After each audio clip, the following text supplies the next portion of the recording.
Mercedes-Benz dealer today.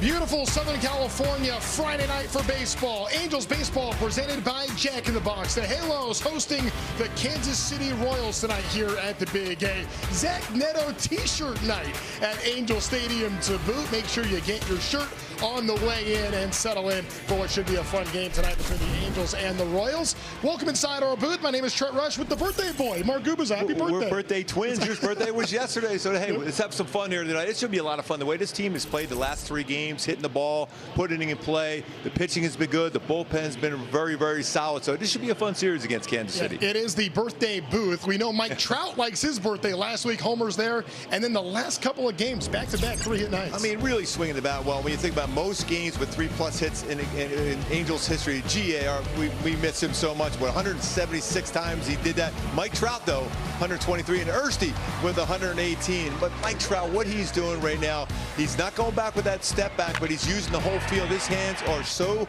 quick and short, direct to the baseball. He's using the whole field. He's going the other way. He's going back up the middle, and he's hitting the ball hard on the line against the very best in baseball with that base hit RBI. He's been doing a good job as far as getting base hits with runners in scoring position. Take a look at our StatCast 3D powered by Google Cloud. What he has done with those hits of late, those last 6, 2 on a sinker, 2 4-seamer, and a splitter and curveball.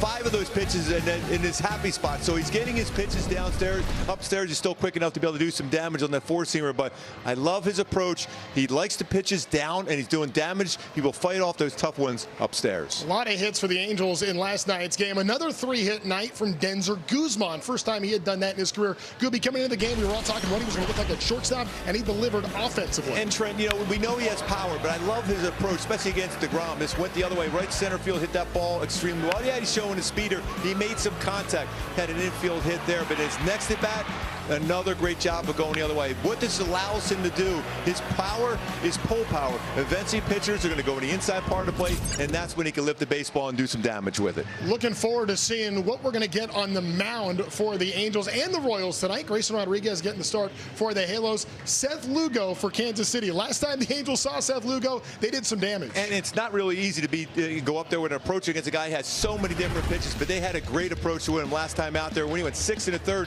he gave up 14 hits, 7 earned runs, 6 of those 7 in the first couple innings. He did give the Royals some innings in that game, but they had a good approach as far as utilizing their swing path and driving pitches the middle part of the plate. Did not get in that chase mode, because when he starts spinning stuff out of the strike zone, he will get a lot of chases and strikeouts. So make him go in the zone. He's not overpowering. Even when there was assortment of pitches, he will throw. Yeah, we saw Zach Neto 3 hits off of Mike Trout, homered off of Lugo last time out. We'll see how the Halos fare tonight. For the Angels, Grayson Rodriguez getting the start on the mound 2 outings ago. His best outing as an Angel in Baltimore. Can he back that up at the Big A tonight? We'll find out when we come back. Angels and Royals on the way. Shakey's Feed 4 for 40 feast feeds the whole family.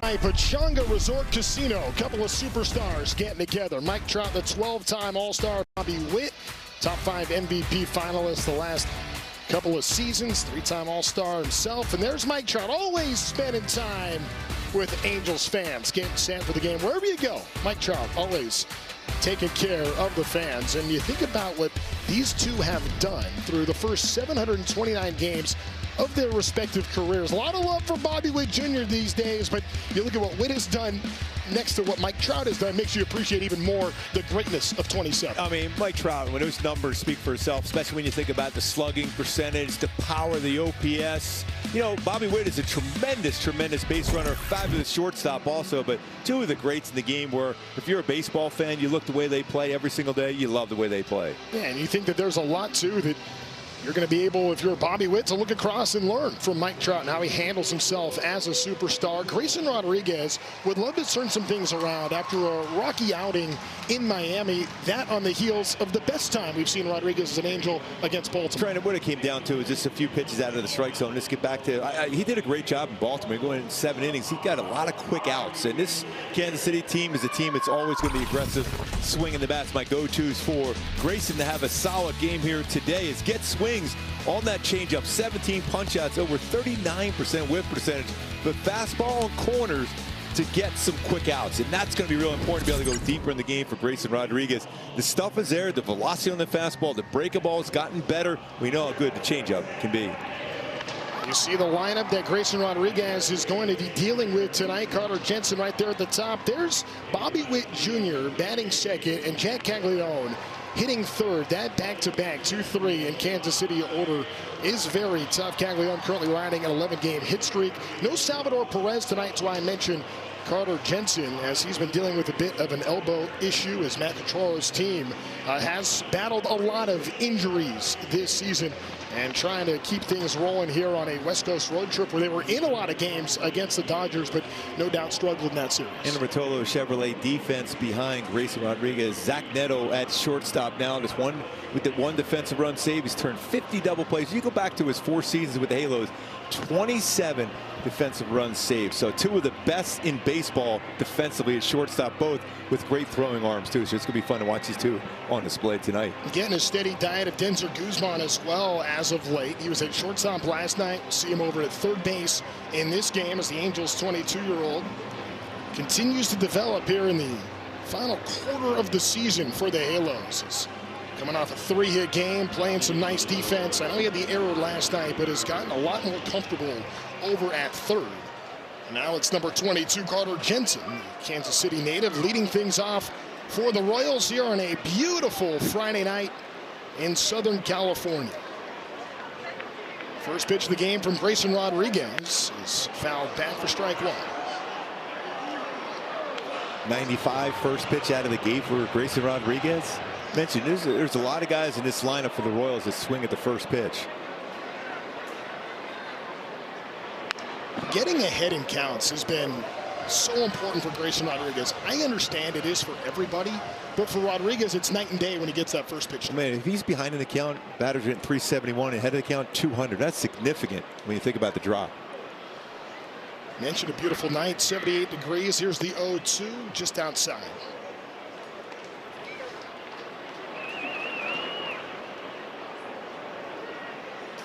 Grayson Rodriguez trying to find that consistency.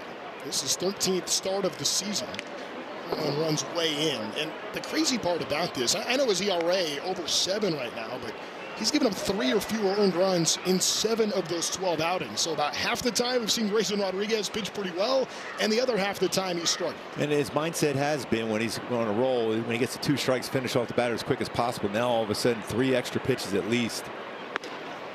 And after getting ahead 0-2, now he falls to 3-2.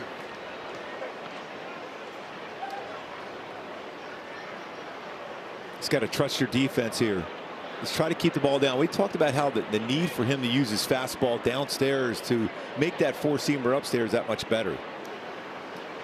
3-2 payoff is a ground ball hit over to Sean Noel. He's going to put the hand up, take it over to first base himself, and there's out number 1. And there was that fastball downstairs. Get a ground ball. I think that helps everything. He'll get more swings with the changeup too if you can show the fastball down like that one. We've seen an effective fastball from Grayson Rodriguez. The biggest difference lately has been his ability to throw his breaking pitches so much better. Now here he goes against one of the young stars in all of baseball, Bobby Witt Jr.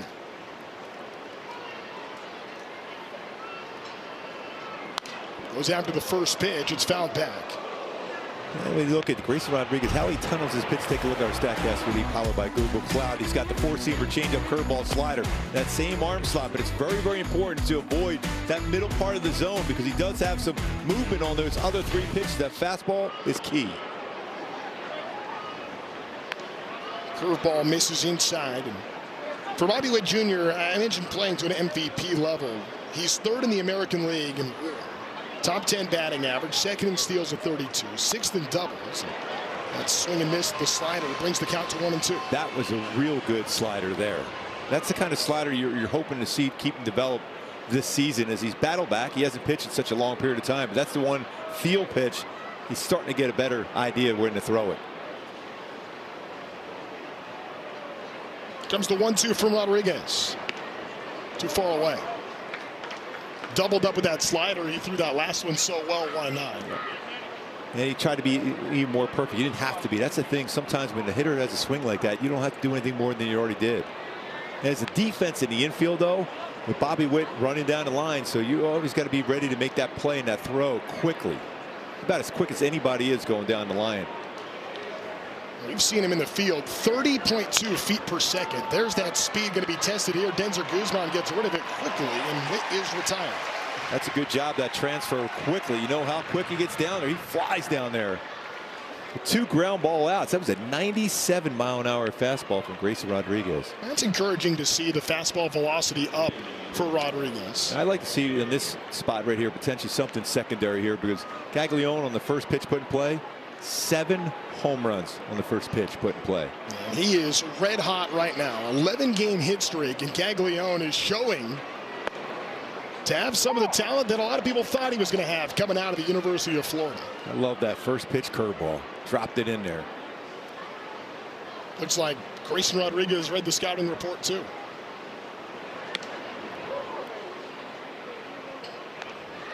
The month of August for Jack Caglione. I mean, leading all of MLB in total bases, second in OPS, second in hits. Remember, he had that big game-tying home run against the Halos in Kansas City in the 9th inning with 2 outs. He had a big series against the Dodgers too, Freeway Series. Yeah, or they call it the Hollywood Series. Yes. They're calling it. Enjoying the West Coast. 1-2. It's a ground ball. That's over to Guzman. Takes him back to the grass. Makes the toss to first. And just like that, a 1-2-3 inning for Grayson Rodriguez in the first. Yep, just got back from Philly with the goods.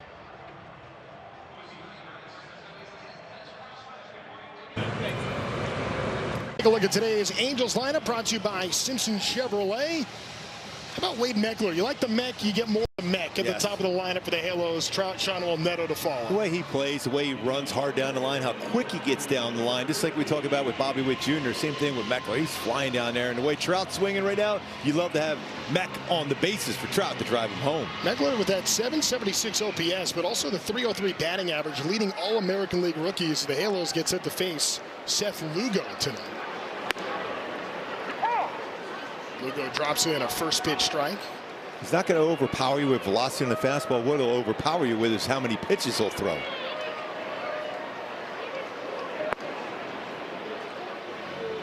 So his sinker's harder than his four-seamer. He went 90 four-seamer. He got the sinker. We'll go along and tell you how many other different pitches he throws too.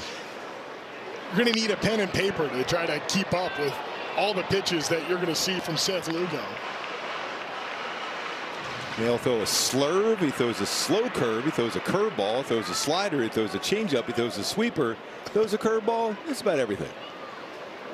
That is quite the repertoire that you see. Here's the arsenal that Seth Lugo features. I mean, it is everything. Yeah, take a look at our StatCast being powered by Google Cloud. How many different pitches he will throw, and they're all pretty similar amount of percentages of them. That one at the bottom, that slurve and slow curve. Meckler strikes out to start off this ball game, so a punch out for Lugo. Like go-tos to have success like they have back in Kansas City earlier this season for the Halos, and the approach you have to have against them here tonight is jump on fastballs. There's a pretty good batting average, 321 with 5 home runs on the fastball, but stay up the middle versus the secondary pitches. If you try to pull those pitches, you'll roll over. To stay up the middle, and Trout has been doing a great job of doing that over the last few games. Trout gets a first pitch fastball. He takes for strike one. That might have been a ball. I didn't want to go challenge that first pitch, and Trout hasn't challenged a whole lot. I wonder if part of it too is just the circumstance of the game, not wanting to run the risk of losing a challenge in the first inning with nobody on. The only thing I always think of with Trout, though, Trent, he knows the strike zone so well. He has a pretty good idea if it's a strike or not. It's the one guy that gets carte blanche whenever he wants. Swings and misses at that curveball. The famous curveball for Seth Lugo that has the best spin rate of any curveball in baseball. But he hasn't really had the same success with that pitch this year. He's not getting the same kind of bite on it he used to.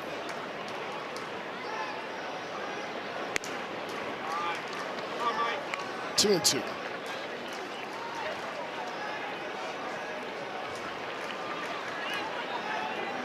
Trout, the Angels' heart and hustle recipient for this season. 2-2 he takes down and away, and of course a 3-2 count on Mike Trout. Yeah, breaking news. Full count for Trout.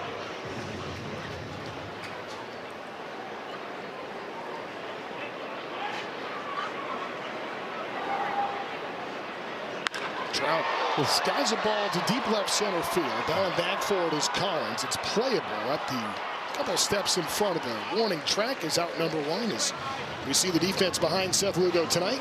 Yeah, you got Bobby Witt Jr., a two-time Gold Glove winner and 7 defensive run save. He's already been involved in 56 double plays at shortstop position. Now I see next to him over there at second base, but you talk about some unbelievable plays between the two shortstops today. You're going to be thrilled as a fan watching this game.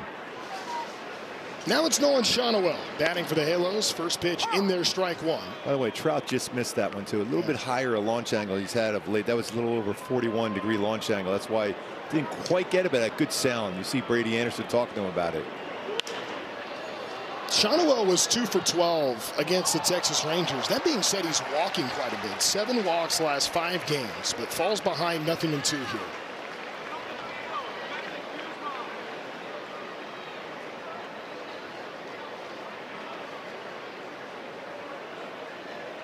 Shonowell, a tough bat with 2 strikes.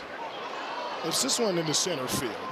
Isbell is there, and just like that, the Angels go down in order. It's scoreless after 1.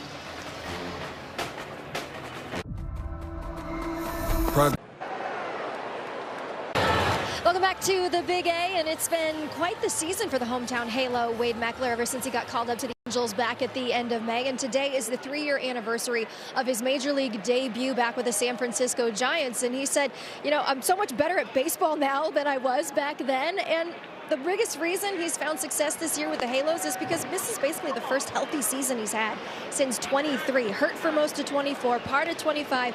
Obviously didn't get back up here until this year. So significantly better than when he made his debut. A better understanding of the game. He was 1 year out of college when he made his debut and pretty much just doing the best he could. That's what he said. Now his .303 average right now, fourth best in the AL this year. He said it's extra special having the season he's having, wearing the Angels uniform. When he got claimed by the Angels, first, pumped about the opportunity, obviously, but 2, grew up 15, 20 years hoping you'd wear that uniform one day. So it's special, extra special with the season that he's having right now, guys. Erica, welcome back too, by the way. Thank you. Yes. Celebrating your birthday. Yeah. I couldn't miss it. No. By the way, this is the way Meckler plays. I mean, you could see why there would be, you know, sometimes some injuries there. He was running the wall everywhere here so far. Right field down that left field line. He plays hard every single day. I think there's something to that, though, and we saw the stat that came up on the screen a moment ago. This is first 6 starts. Angels 4-2 in games where he has been leading off in the Angel order, and you wonder how much him being able to set the tone, the way he plays, can be infectious into setting up maybe what that Angel style of baseball is going to look like now and moving forward. 3 balls, 2 strikes to Lofton, and there's strike 3 on the foul tip, hung on to by Heineman, and Grayson Rodriguez, his first punch out of the night. Heineman has such good soft hands behind the plate. It's made that look so easy there. Another good slider there from Grayson Rodriguez. Foul tip. Look, they know he didn't foul it. But the important thing in that first inning for Grayson, he had 3 ground ball outs. Impressive to see that. All in the 4-seamer, he kept a number of them down. That was just good pitching. I mean, coming into this game, under 33% ground ball rate, but in his career, he's a little over 41%. So when he's rolling well, he's going to get his fair share of ground balls. Lifted foul. Good to see that for Grayson Rodriguez. I mean, this is in many ways that kind of transition year for Rodriguez. New club, coming off the injury. knowing he's going to be around for a while, 3 more years of team control after this year. He's trying to set himself right moving forward. Every time he takes him out, he's ready to battle. He is a fierce competitor. 2-1. Good changeup. It was an old school thought back in the day when you throw a curveball, don't throw a changeup because you kind of have that similar speed, but that different move. One's going one direction, that changeup's going the other, and then you see that type of swing. I like that combination.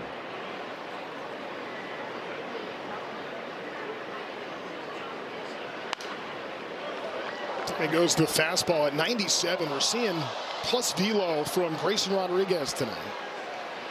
Massey was way behind.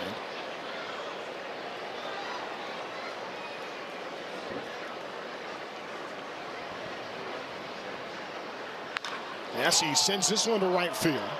Lowe looks up, and that ball is up and out of here. Solo homer for Michael Massey, his 10th of the season, puts Kansas City on the board, 1-0 Royals. Well, that was a breaking ball that was below the strike zone. He went down and got. Golfed it out. I mean, you look back at this pitch, you think, okay, the only thing you would like to take back was still that down and in area, but it was below the strike zone. And he just dropped the barrel on it and lifted it out. A 33-degree launch angle, 103 off the bat, usually results in a home run. That was nowhere near the zone, and he just went down and got it, and it was a no-downer. Josh Lowe took maybe one step and saw that ball sail over his head. 10th home run allowed this season for Grayson Rodriguez. 5 versus lefty, 5 righties. Tyson Collins batting. First pitch missed. Rodriguez trying to bounce back. One thing you don't want to do is let a swing like that bother you. You just got to be in that same mode and be back and attacking the strike zone. It's been interesting with Grayson Rodriguez too. He's been pretty good about being in the strike zone. And that was one that was not in the strike zone. It was still able to get hit. I mean, he's been 50.2% in strike zone. That's second best in the American League of anybody that's had at least 12 starts, as Rodriguez has. But he's still walking over 10% of batters despite spending that much time in the zone. Now he falls behind 3-1.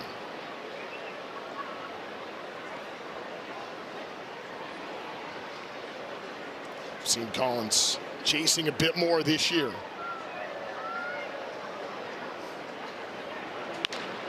It's a ground ball right over to Vaughn Grissom. He's able to pick it up, makes the toss over to Shawnelow, and now it's the second out of the inning. So get to our Kia player profile, and we were talking earlier, Gooby, about how since the All-Star break, we have really seen the breaking pitches be a lot better for Grayson Rodriguez. Yeah, and that's the pitch. Obviously, when you're coming back from an injury, you hadn't pitched in a while competitively at the major league level, so that's where you have to have that mindset that you can snap the breakable, whether it's a curveball or slider. It had been good, and I still go back to that was a pretty good slider. A lot of times they'll hit that with right on the ground. I mean, that was well below the strike zone. He dropped the barrel and lifted it. Still another good curveball there. And that's the thing. It's not like it was a mistake pitch. I mean, it was below the zone. He's been doing a pretty good job tonight. A solo home run, too. You can't let those compile and become an issue. That ball's hit very hard, but it's foul. So when you see a swing like that now, Trent, a change up, he's out in front. I bet it's paying a fastball away.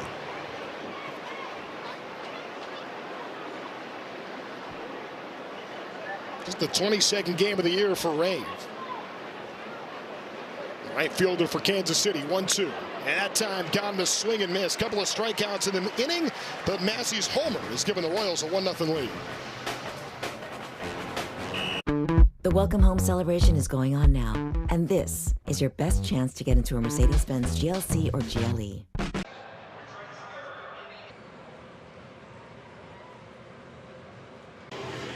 And here's tonight's Hyundai key for the game today. Some AC/DC, Dirty D's. dirt cheap. I just love the way that the mindset has been, is put the ball in play, get that uniform dirty, take those extra bases, grind out at bats. Saw that with 14 singles and a double last night. Zach Neto not in the Angel lineup last night as he takes a strike, returning this evening. Saw him DH in the game before as well.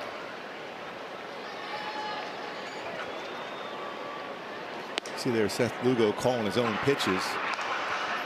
Well, how's anybody supposed to remember all the pitches he throws? I know. When you go 9 deep, what do you expect? Connor Jensen, a rookie, and Salvador Perez on the shelf right now, hoping he might be able to come back soon, dealing with a bit of an elbow injury, and maybe he could return as a possible pinch hitter tonight or at some point in this series. Well, his numbers in his career against the Halos tells you that possibility. Love to see the offenses respond right back, put pressure. Especially, I think you could take the extra base on these outfield arms for the Royals too. Neto's 1-2 is lifted into right field. Braves coming up for it. That's out number 1. And we saw Seth Lugo a couple of years ago have all kinds of success against this Angels ball club until this year. On April the 26th, gave up 7 runs, 6 of those in the first 2 innings of that game. That's amazing. And in 3 starts in 21 innings, he gave the same amount of hits as he did that last start. Both times 14 hits combined those first 3 starts. He had the hitters in those starts chasing a lot out of the strike zone. This is Ballesteros batting, and Ballesteros takes strike 1. I think he's close to driving one out of the ballpark here for the Halos, get that first home run as a Halo. I mean, there's a lot of baseball he's hit well. He really likes, by the way, that's a strong arm right there. He loves catching. We saw Ballesteros catch the last 2 nights and got hits in both of those games as Witt retires in the second out here. Yeah, the reason why is because he can keep his mindset on, that part of the game and then the hitting part. But when he's DHing, all he's thinking about is hitting. And sometimes that's not easy to do, especially for a young player like him. And he firmly believes, and what I've seen from him, he's got a chance to play a number of games behind the plate. I think he's solid defensively. It's Vaughn Grissom. It's interesting with Ballesteros. Like when the Angels first acquired him, everyone talked all about the hit tool. And it sounds like the catching tool may be a little further along than advertised. No question, Trent. Tell you what, Lugo has a lot of first pitch fastballs, and he's been ahead of the counts too. Now, it'll spin around as the game progresses because he doesn't overpower you with it. He's landed a first pitch strike to every Angel batter he's faced in this game. 6 for 6. It's 1-2 right now on Grissom. Not as dramatic as Grayson Rodriguez, 303 when he's behind in the count, 232 when he's ahead. Because he could throw so many different pitches. I think part of that reason it's not as a detriment to him when he's behind. Grissom swings and misses, a shutdown inning for Lugo, and the Royals are on top 1-0 after 2.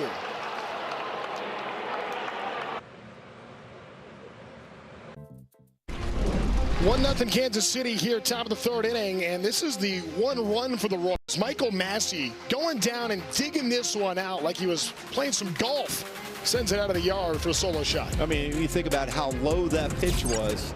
And the lowest one against Grayson. I mean, for same thing for Massey. I mean, to get down and get that pitch like that. I mean, you're looking. It tells you you're looking secondary pitch, whether it's a changeup or slider, but still to be able to get down and get that kind of barrel on that and lift it. It's pretty impressive. I've played golf with guys that tee it up lower than that, or higher than that, excuse me. And boy, I mean, to go down and get that one 14 inches off the plate.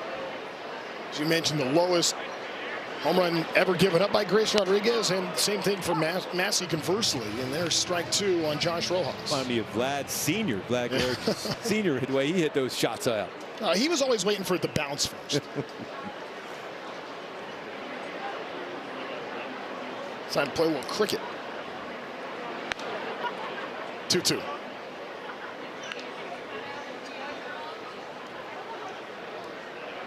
Rojas, remember, spent all those years in Arizona. Really struggled last year with the White Sox, and Trying to bounce back this season.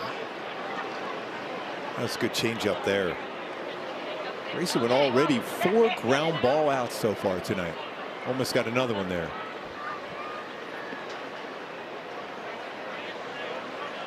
The only ball that's been in the air was the homer on a pitch that was way beneath the strike zone.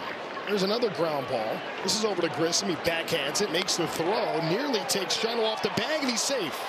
He did come off the bag. Looked like Shawano was trying to get his foot back down, but that's going to end up. Yeah, I don't think he can challenge that one.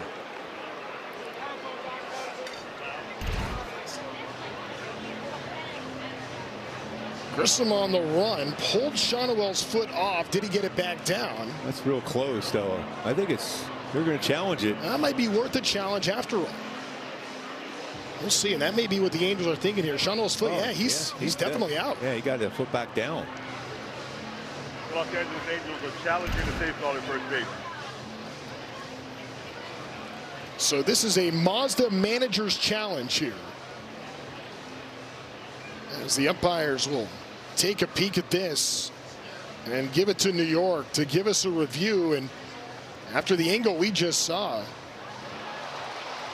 I think he was able to get his foot down. After review, call on the field is overturned. The runner is out. Los Angeles Angels will retain the challenge. Look at that footwork for Shawano. That's pretty good right there. I mean, a tough throw from Grissom, but Shawano able to get back to the bag in time. It's all that Pilates work he's been doing. Got to be flexible over at first base.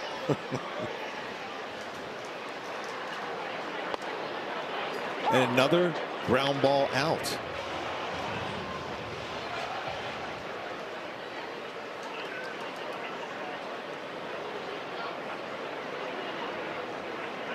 Here's the pitch to Isbell. Rodriguez ahead, 0-2. And a 96-mile-an-hour fastball. A swing like that, you got a chance of getting a swing over top of a changeup going away.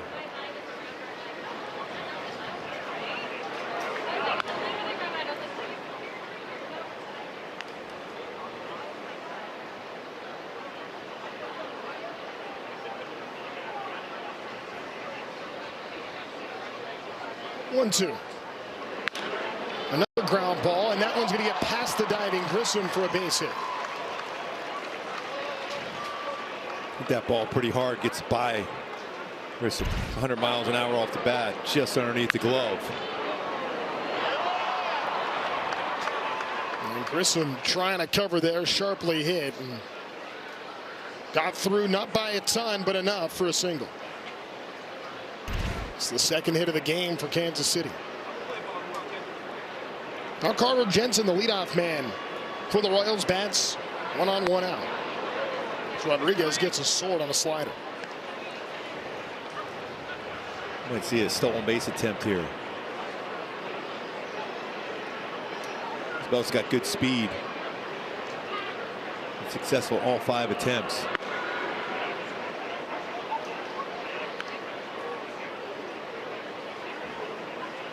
Keep an eye on Isbell over at first base. Carter Jensen's driven in 55 this year. It's most of any Royal in the lineup, which is wild to say considering that last year Vinny Pasquantino drove in 113. Salvador Perez brought in 100. Pasquantino has been battling injuries. He's now missed 30 games. Salvador Perez just has not had the same kind of production this year. Kansas City has not had the same kind of season they had a year ago, and they won 82 games. This year, 49-73. A lot of people coming into the season thought they were going to be competing for the division title, too. Salvador, all-time leader as far as home runs in Royals history. Passed to George Brett this year. Yeah. Just a couple of weeks ago. Jensen fouled back. I mean, and there was also a lot of talk, too. I mean, during the World Baseball Classic, it looked like there were Royals all over the place. Obviously, Salvador Perez with Venezuela. Michael Garcia was there. He's missed a fair amount of time this year. Pasquantino, Jack Caglione with Italy. Of course, Bobby Witt Jr. was Team USA starting shortstop.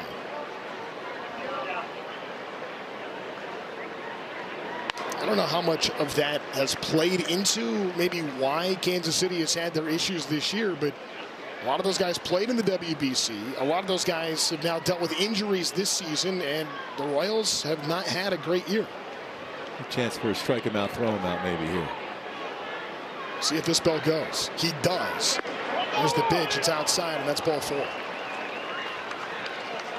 Now you put yourself in a tough spot, especially with Bobby Witt Jr. coming up. Bobby Witt Jr., first 5 seasons to have 100 homers, 150 bags, and score 400 runs. Joins the Bonzes, Hanley Ramirez, and that's it. Bobby Witt Jr. next. Incredible company. It's in the history of baseball. Now he bats with 2 on and 1 out.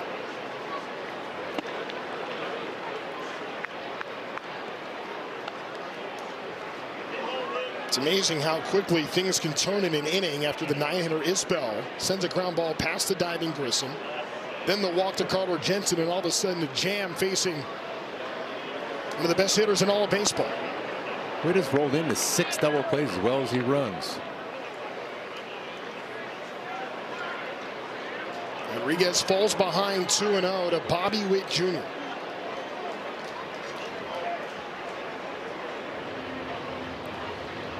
And now while they have a quick conversation, a quick word from Hyundai.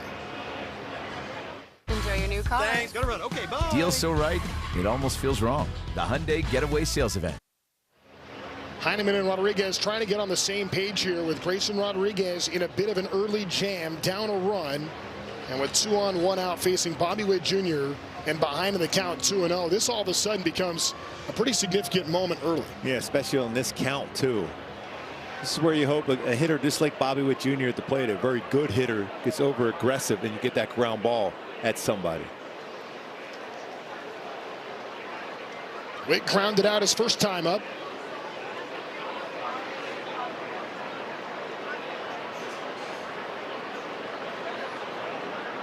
Here it comes from Rodriguez. It's just off. Fastball missed. Remember that last game, that's when he ran into some problem, the walks. Like Trout, Witt doesn't swing at the 3-0 count too often, but this might be one of those times he will be up there hacking. There's the 3-0. It sends it up in the air and foul.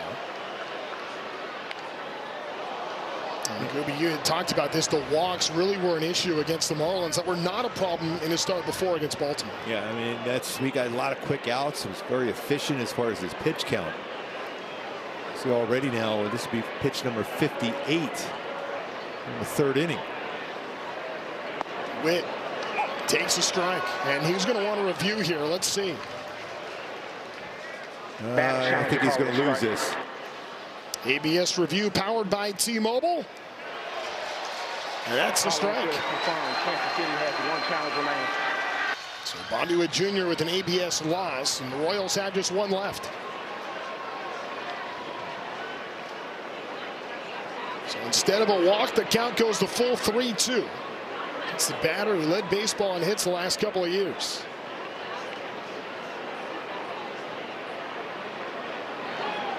And there's ball 4. So now all of a sudden the walk becoming an issue for Grayson Rodriguez. His back-to-back free passes has loaded him. It's going to send Tim Levesque out to the mound.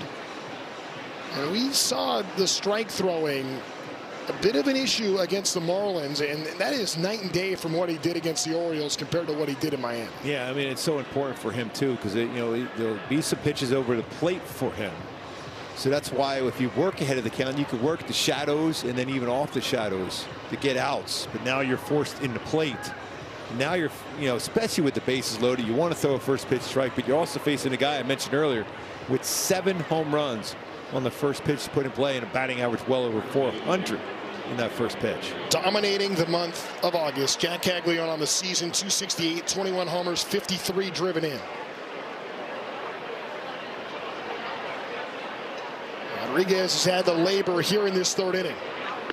Pitch outside to Caglione, 1-0. So he starts him off with a changeup. I think sometimes, and these are the spots right now as you grow as a pitcher, you just limit the damage. That's all you have to have the mindset for. That time he got a big swing and a miss as he doubles up with that changeup.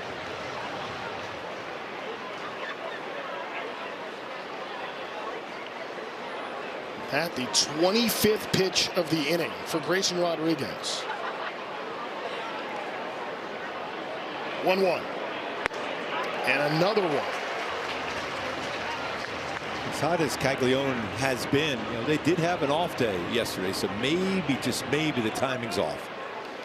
That's what you're hoping for if you're Grayson Rodriguez and the Angels. It's been 3 straight changeups to Caglione, and he's had him off balance so far. Let's see what Rodriguez does here. 1-2. Went right back to it, and that time Caglione laid off.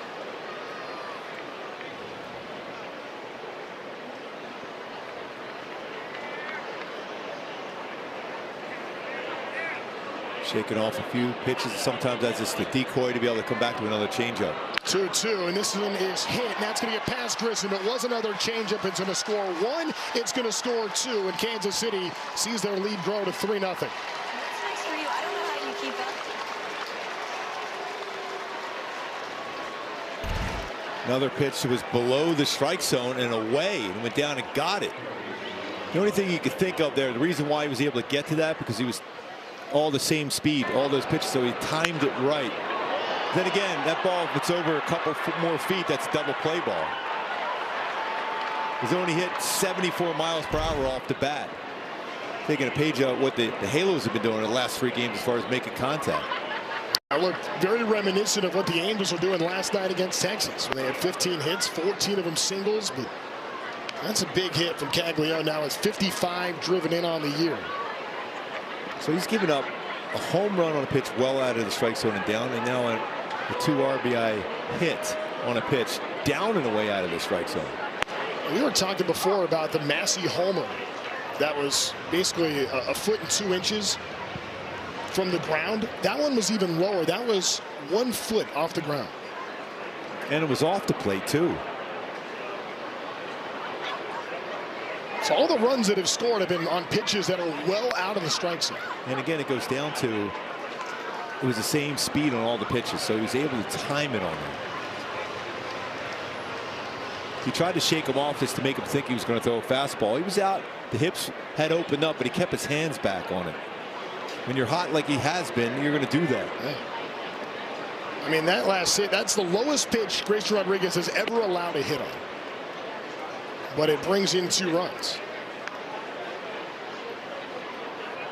You wonder, too, in that Caglione at bat. I know, when it's 2-2, you don't want to have a waste pitch. And I know that pitch was not in the strike zone very clearly, but you show a guy 5 changeups. At some point, he's going to figure out the timing, even if he is way off balance. That time, he gets a called 3rd strike on Lofton. 98, that's a big out, too, keeping the runner Bobby Witt Jr. at 3rd base, too. Now you get through this with just a couple runs allowed. You're still part of this game. It's down 3-0. Gooby, how do you balance, the information a hitter is giving you when he's way out in front compared to what you need to do with the amount of pitches that you throw in the different speeds? A lot of times, Trent, you still feel it's not necessarily a bad pitch because he's showing that he's getting himself out on that changeup, but also you just want to this show a fastball at one point. Sammy Peralta now starting to get going in the Angel pen.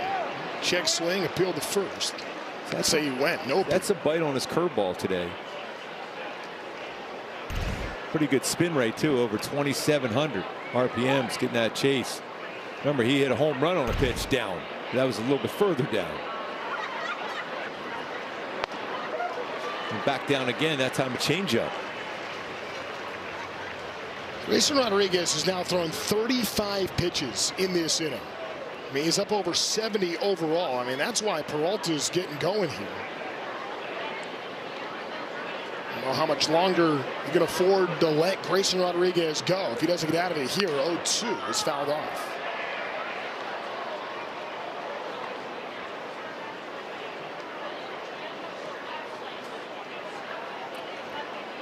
So now he threw his fastball in there. Remember, he tracked something below the strike zone.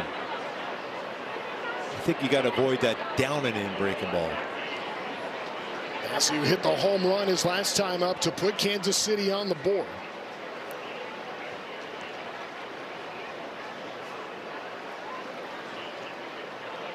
Really, when you think about it, the walks came into play this inning. One has already scored, and Witt over there, you just add more traffic. 0-2. And there's strike 3. Back-to-back strikeouts for Grayson Rodriguez. But 2 score in the inning, and the Royals have a 3-0 lead.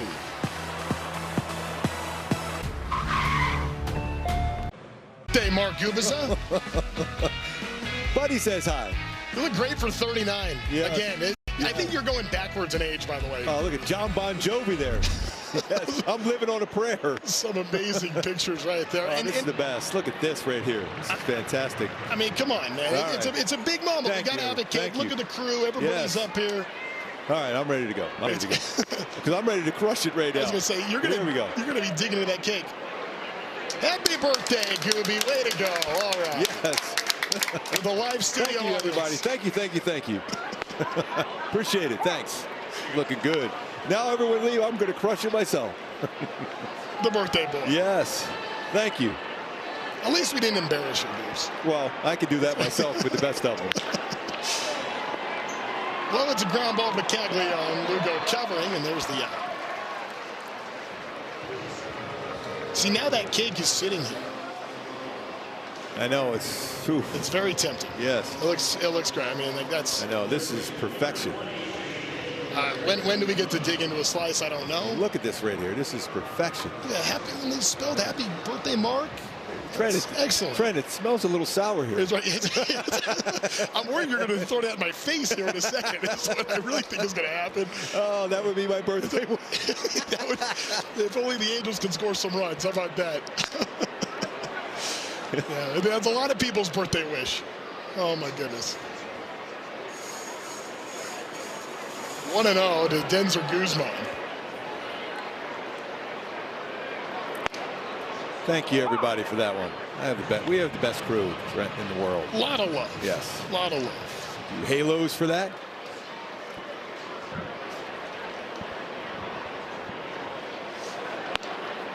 Swing and a miss by Guzman. And it is a real Angels family. Yes. You feel that. You come to this ballpark. It's a unique place that has something that not every fan base, not every community has. They're not all like this, and this is a special one. 1-2. Guzman. Yes. There's a hit, a 3-hit game yesterday. He's going to try to push the envelope here. He's turning for second, and he slides in there safely, and there's a double for Denzer Guzman. It's all about the birthday cake. I'm telling you.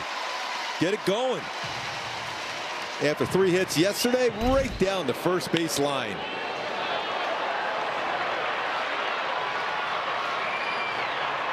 For the record, should the Angels come back and win this game after the cake delivery, we're going to have to start seeing some more cakes. Yes. Come by the booth.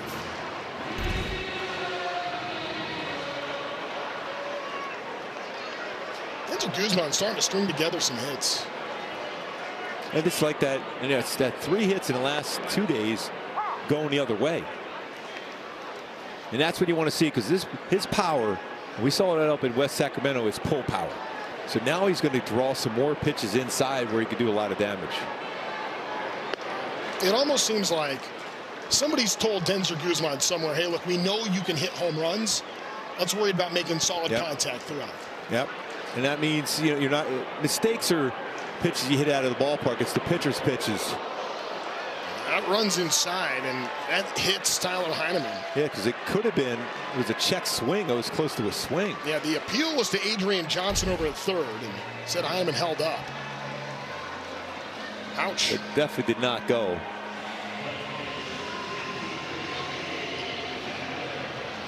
Ooh, right in the chest and up left shoulder. Well, now the Angels have a threat. Wade Meckler batting with 2 on, 1 out.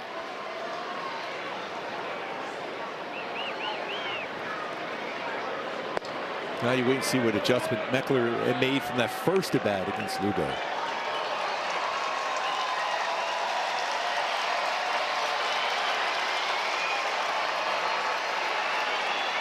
Lugo struck out Meckler the first time up. That's good hack there. Real good swing from Meckler. Mentioned earlier, fastballs have been hit hard against Lugo. He doesn't throw a ton of fastballs. Between his 2 and 4 seam, about 36%. Meckler's going to drop a bunt. Talk about pushing the envelope. He's safe and the bases are loaded. Hey, that's how great of an idea is that, but look who's coming up next.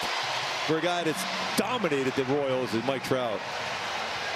Wade Meckler does it all. A gritty player drops a bunt to catch the Royals by surprise. You can't roll a baseball down any better than that.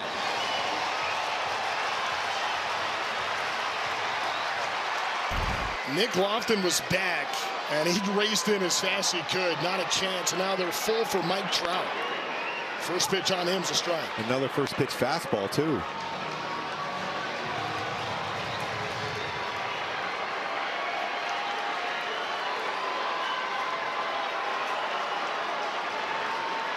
Oh, 1. Trout takes it outside. Good take off the plate there.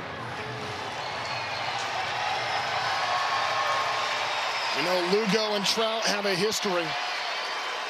Could see a slider here or a sweeper. 1-1. And Trout takes a slow curve. This is when they got together back in April. Mike Trout crushed this baseball. 2-run shot in the first inning. 2 of the 7 runs Lugo would give up against the Halos in that game. Now it's 1-2 on Trout. High chopper foul. So you just don't know what pitch to look for other than you just trying to get a pitch in the strike zone against him.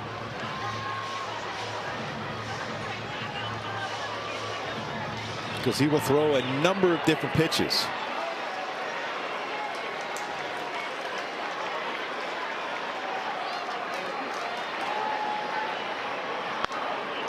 Two and 2. It was Massey's home run in the second inning that got the Royals on the board. They tacked on 2 more in the third, but now the Angels trying to answer. Bases loaded. 2-2 count. 1 away for Mike Trout. Did he go? No. Ooh, I don't know how he didn't go on that one. Another 3-2 count, too. Pretty close. One thing about Lugo, there's no guarantee he's going to throw a fastball here either. 3-2, fouled away. He did throw him a fastball, a little late, but it was a good swing, though, for Trout. He's trying to inside out. He was trying to punch that ball to right. During his last 2 games in which he's had 6 hits, he's hit a number of baseballs back up the middle or the other way. Trout's 3 hits yesterday, all with runners in scoring position. 2 brought in runs. And a foul tip, he stays alive. And we showed on our StatCast, really powered by Google Cloud, the base hits he's had. 5 of the 6 were pitches that were downstairs, like that one was. It's a little below the strike zone, though, but that's his power.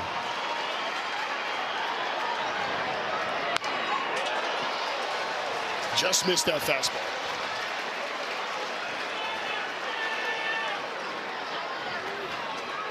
This is going to be the 10th pitch of the at-bat in a battle here between Seth Lugo and Mike Trout.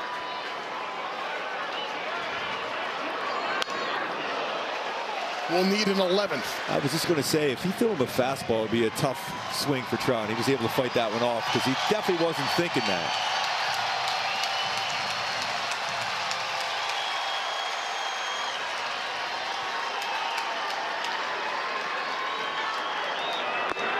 Strike 3. Battle won by Lugo. Threw him a cutter. And he wanted that cutter inside, and he got it inside. That's a pitch that we've seen Mike Trout turn and do some damage on, but that time unable to. You see how he pulled off on that one. You see that front shoulder opened up on him. He's frustrated, too. See if Shonowell doesn't swing a lot on the first pitch, but after a long at bat, it's a tough at bat for a pitcher on the mound. So you it's a good decision to go out there, by the way, if you get to go out and talk to him, because you're just worn out mentally and physically after trying to battle one of the all-time greats. And Mike Trout got him to swing and miss. You're more apt to make a mistake on the first pitch after that sequence. So I think you got to be ready for Shonowell. And also just the way this inning is played out. Starts with a hustle double, a hit batter. Meckler bunts for a hit. That's how the Angels have loaded the bases. First pitch to Shonowell's low. Historically, though, even you go this season, he's better at the third pitch and beyond in the bat. Shonowell hits a ball well down the line. It's fair. That's going to score one. Here comes another.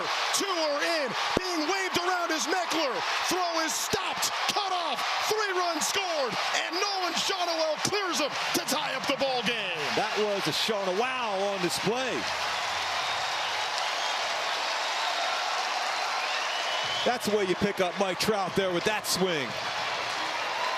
22nd double, now 45 RBIs for Shonowell, right down the line. And look how quick Meckler gets around, too. Just those intangibles. A bunt hit for Meckler, scores from first on that double by Shonowell. We are seeing a new brand of baseball by the Angels, as that's way in on Zach Neto. That was a breaking ball. There was nothing behind that breaking ball. No purpose for that one other than it was slipped out of his hand. To your point before the Shonowell double, Gooby, just how taxing this inning has been on Seth Lugo to come out of that battle with Mike Trout. As Zach Neto hits this one into left field, that's going to be caught. No, they say it dropped. It hit, and that's going to bring in a run. It bounced in front, and a run scores. Zach Neto gives the Angels the lead. Yeah, good swing by Neto. 53 RBIs for Neto, and now they're bunching those hits together against Lugo, very similar to what they did to him in April. Almost got to it. One hops him. That would have been real fun if I got by him. Well, it would have been an inside the Parker, I think. Just like that, the Halos with the lead. It's the birthday cake rally. Ever since the cake showed up in the booth, the Angels have scored 4 times to take the lead. I'm just saying. Been real good with runners in scoring position of late. They had that stretch where they struggled, but not during this stretch. Ballesteros fouls it back.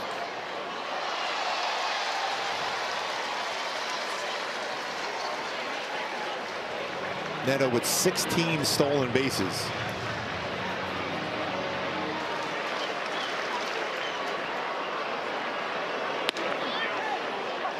Called the strike. Now I take a shot from Neto. I mean, when you think about it, the shortstops combined 48 stolen bases, the two of them. Witt and Neto. Shonowell.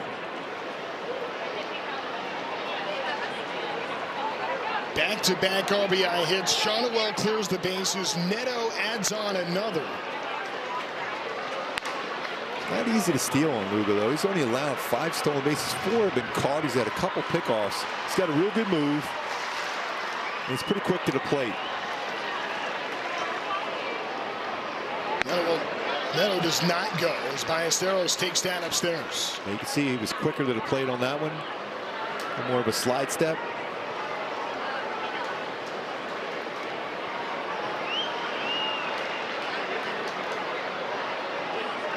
Two. So now the count goes full. The Angels designated hitter. Caught the last couple of games, hits in each of them. Fun game already, Trent. Here we go. Some runs scored by the Halos here. It's a long inning for Grayson Rodriguez. This is pitch number 35 as this ball is hit well by Ballesteros towards the gap, but covering is Isbell. He's there, and the inning comes to an end. But a lot to celebrate on Mark Gubicza's birthday. A 4-run inning. Starts with Nolan Shonowell clearing him for 3, and Zach Neto adding one more. Mike Trout approves. Tickets. Angels with a 4-run third inning take a 4-3 lead. Nolan Shonowell and Zach Neto delivering for the Halos. Welcome back to the lineup, Zach, by the way. The youngsters, the core of this franchise going forward. Neto, Shonowell, doing their thing.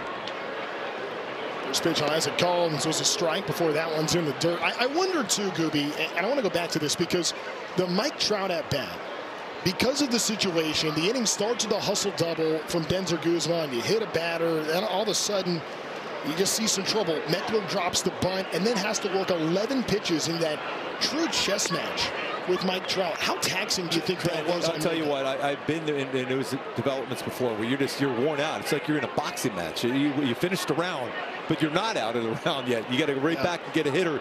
And Shortwell makes a lot of contact. So it's a tough spot there. You're worn out physically and mentally when you're facing Mike Trout. It's a future Hall of Famer. And you got him out, you're like, all right, I got out of this. The next thing you know, you got another batter to face. Now, if you got through that inning and Trout was the last out, okay, you're all right. Sure. But then you had to face Shortwell when he came through with a 3-run double. It just felt like Lugo had won the battle with Trout, but the Angels, as far as the innings concerned, win the war, scoring those 4 runs and an answer back as well to pick up Grayson Rodriguez. Another good curveball by him, too. 0-1 on John Rave. Rodriguez has given up runs each of the last 2 innings. Granted, the runs that have come in are all on pitches that were well beneath the strike zone. And when you think about it, if you're a hitter, you're going against Grayson Rodriguez, you figure a lot of those pitches are going to be elevated. So to be able to track those pitches that far below the strike zone has been hard to describe. Take a look at our StatCast meet powered by Google Cloud, where these pitches were. We talk about 1'14", and they still were able to get down and do some damage on them. And out in front of the plate for a guy that throws a lot of four-seam fastballs upstairs. Popped up over back behind second base. It's Neto drifting over. Out number 2.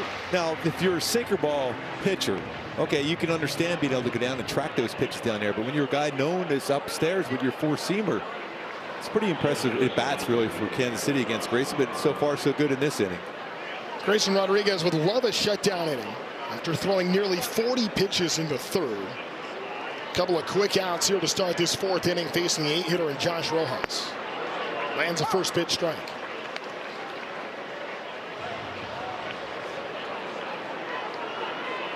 Seen the Rodriguez fastball 96, 97 mostly today. 0-2.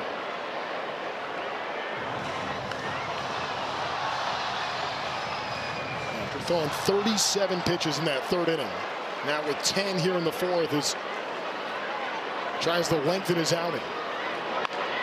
It's a weak ground ball. Goes foul. Well, we've seen a lot of baseballs hit that first base bag here in this homestand. You better go down and get that baseball for Sean. I feel like we hadn't seen the ball hit that first base bag all season until the Texas series, where it then happens twice. Yes.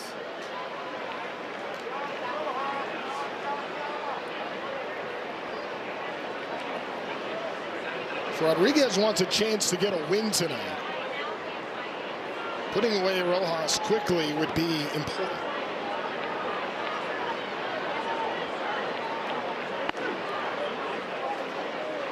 See, that's that four-seam fastball upstairs. So for a hitter to track below the strike zone, it's just odd to do that. So we wonder if he would try back upstairs to get another fastball. Rojas battling here. Also seeing Grayson Rodriguez do a better job. 4 batters in a row, getting that first pitch strike, being able to get ahead in this count.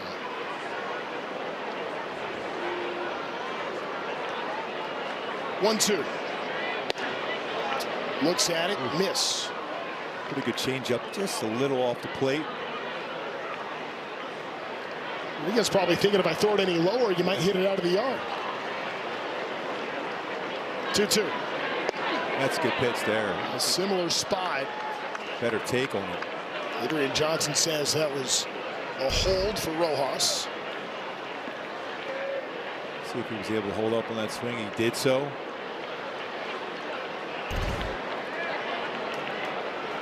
That time a swing and a miss. Heineman hangs on, and there is strike 3. And the inning comes to a close. Grayson Rodriguez able to answer back with a 1-2-3 frame. And what a play by Heineman to hang on at the end to secure it for Grayson Rodriguez. The Angels have a 4-3 lead.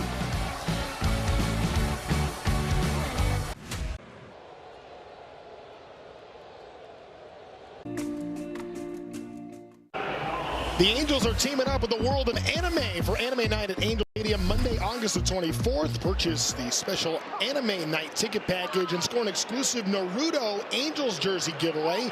Visit angels.com/Naruto to purchase your ticket package and channel your inner chakra at the Big A.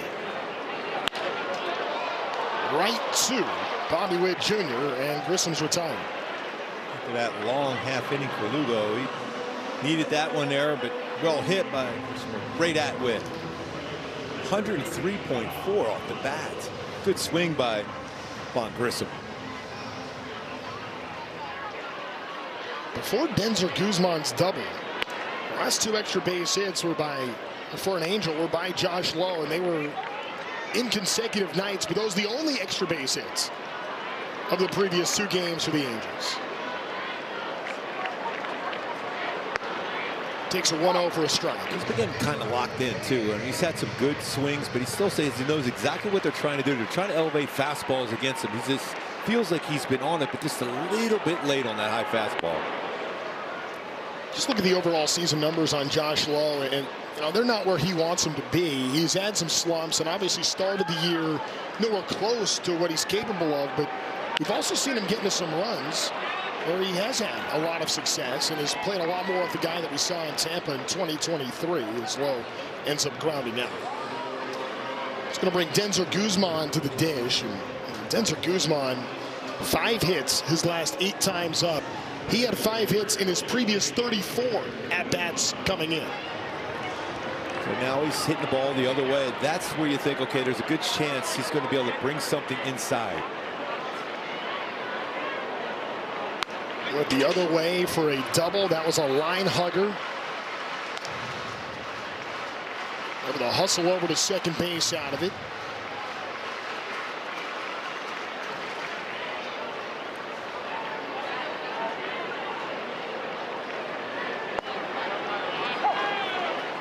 And Denzer Guzman wants another look at this one. So he's going to challenge this. That challenge, a call of a strike. It hasn't worked out well for Denzer in the challenges so far. And that one's not going to work out either. Nothing in 2. Confirmed. Los Angeles has 1 challenge remaining. 22, still a work in progress.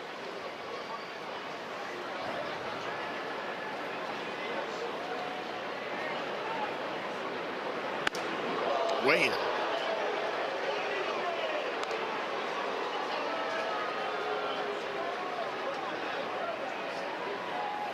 It just kind of come down to you got to know the situation too with those ABS reviews.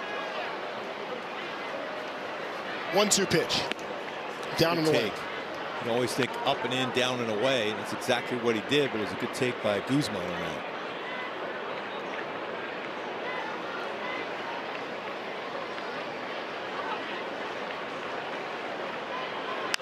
Guzman lifts the ball to right field.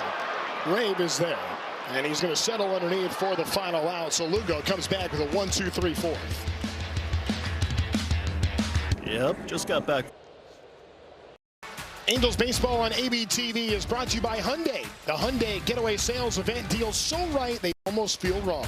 Only at your local SoCal Hyundai dealer. By Jack's new Philly-style bonus Jack combo. Shaved steak, grilled onions and peppers, and melty cheese starting at $5.99. And by StubHub. StubHub, a proud partner of Angels baseball. Nolan Shawnuel with the bases clearing double.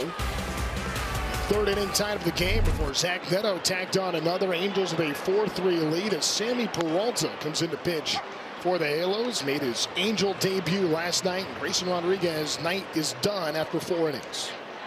He showed some promise on a number of pitches too. 5 punch-outs in 4 innings too. There's a lot of left-handed bats in this lineup for the Royals. Popped up behind the plate. Heineman hangs on the little snow cone with a cake. It's a very good cake, buddy. Yes, extremely good. I noticed yours is gone. I had no chance. Yeah. So Sammy Peralta last night pitched well. A couple of strikeouts and a clean inning. Go back to Grayson Rodriguez, though. The runs he gave up, not bad pitches, but there was that stretch in there he fell behind and got himself in a tough situation. And when you add that extra traffic, a couple walks, that's what ends up happening. But overall, I thought his curveball had some good depth to it. Same thing with slider, changeup. He really did a nice job as far as using his fastball in the lower third, too. Got a number of ground ball outs. That's a pretty good pitch there, too. But it's just a work in progress. It's trying to get stronger and stronger after having pitched for such a long period of time. This is the 13th start of the year for Grayson Rodriguez. And again, this is now 8 times in 13 appearances where he's given up 3 or fewer earned runs. Just the 3 hits. And again, 2 of those not bad pitches. Though Peralta falls behind 3-1 to the leadoff hitter Carter Jensen.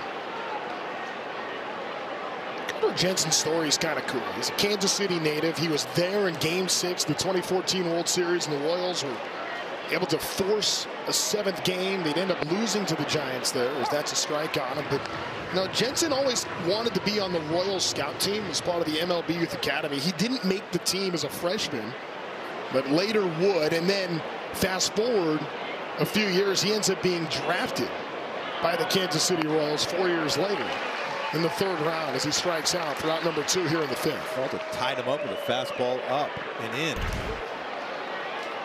It wasn't 95 plus, but it was a perfect spot against lefty.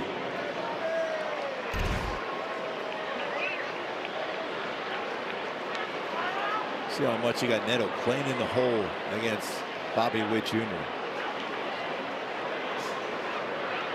With 0 for 1 with a walk, takes strike 1. And he is way over in that hole. 7 straight batters now. The Angels have been able to get a first pitch strike on Kansas City. See that view right there, how much there is room up the middle. When you have a pitcher that throws a changeup and a breaker ball from that arm angle, more than likely as a right-handed batter, you are going to pull the ball on the ground. Witt is a tough player to move your defense all that much against. He's someone that does a really good job hitting to all fields.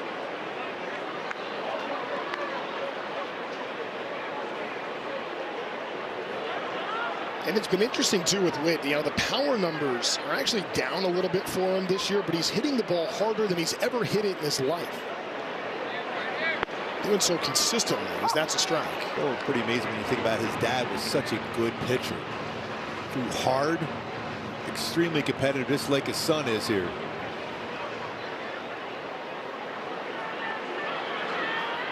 One of the reasons maybe why some of those power numbers are down, it's because he's even made it very clear. He goes, I'm not trying to hit home runs. He has one of the flattest swings in MLB. So that one goes all the way to the backstop. But it has not stopped him from being one of the most productive players in MLB. And we mentioned earlier, and it bears repeating, he's 3rd in the American League in wins above replacement. Top 5 MVP finalist each of the last 2 years.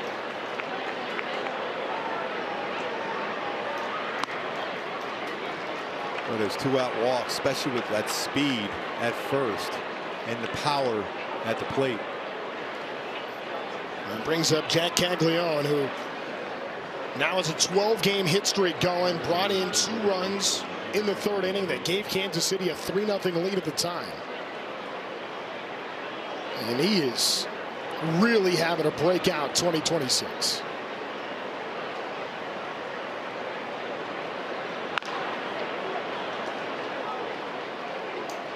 Kansas City feels really good about what they have for the present and the future with Witt and Caglione 2-3. I mean, you feel like if these guys continue to progress the way they are, I mean, I'd have to think, being Kansas City, they probably think that they can be a perennial division title contender. And all these guys are young and be on track to be in that new stadium downtown in a few years.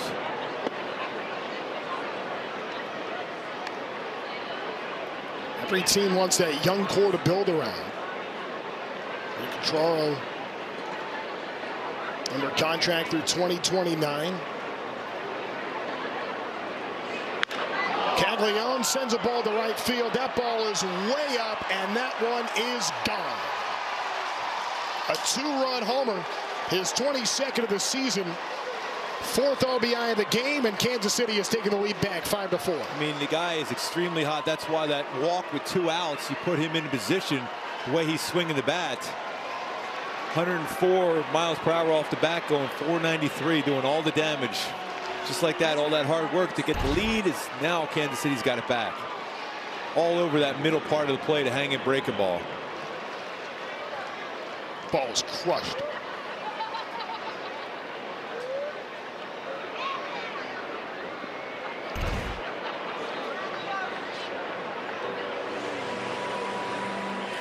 It's the second big home run he's had against the Halos this season. This ball's into center field, and that's going to be Nick Lofton dropping it in there for another 2-out hit. And we're talking a little bit about the future of the Kansas City Royals here, and just kind of how things have gone. I mean, to have that turn to win 30 games more in 24 than 23 to make the postseason.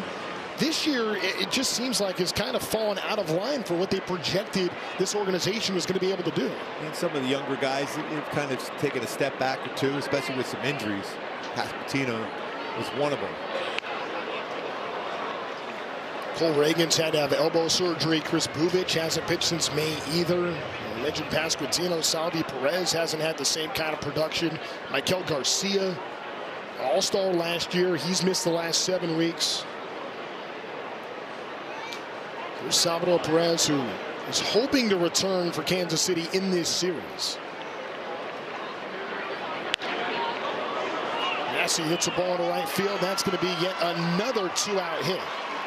And going first to third is Lofton. So after getting the first 2, now 4 in a row have reached. And these are left-handed batters doing the damage.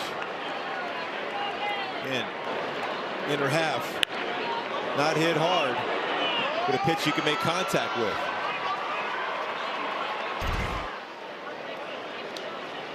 We've seen the Angels bullpen be strong the last couple of days, but the usage has been high. Pitches thrown just in the last week from Angel relievers. You've been asked to do a lot. Peralta pitching in a back-to-back for the first time as an Angel.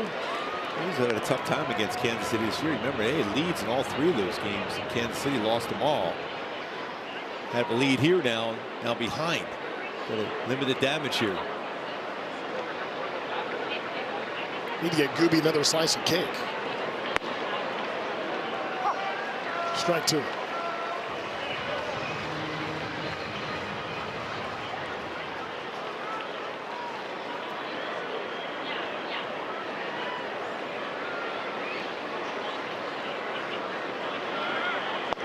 Runner goes. Heineman holds on the pump fake. Able to get Lofton to bite. I love that one there. This is a great pump fake. Got him.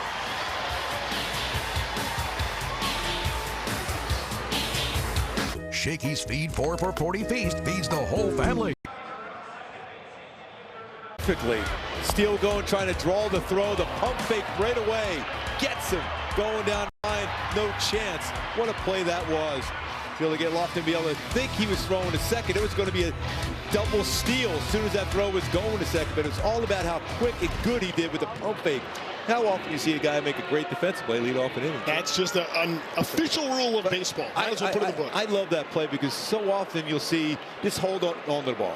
But when you know the guy going, or if you throw, the runner's going to score. Just that fake pump real quick, like you're making the throw, and then you can freeze him like that at the third base runner. That was his technique was perfect for a guy that's fantastic defensively. Tyler Heineman. Yeah, Heineman's made a real difference behind the plate for the Angels. There's no doubt with what Heineman has brought to the table. And as Ballesteros is getting some more opportunities here, I would also think for Ballesteros in the clubhouse to have the tutelage of Heineman, and then you also think about having Travis d'Arnaud is around, Kurt Suzuki is around. I mean, all of that is great support, but I mean, Heineman can still bring it on the field. Yes. Caught a couple foul tips today. I mean, he completely stops a running game.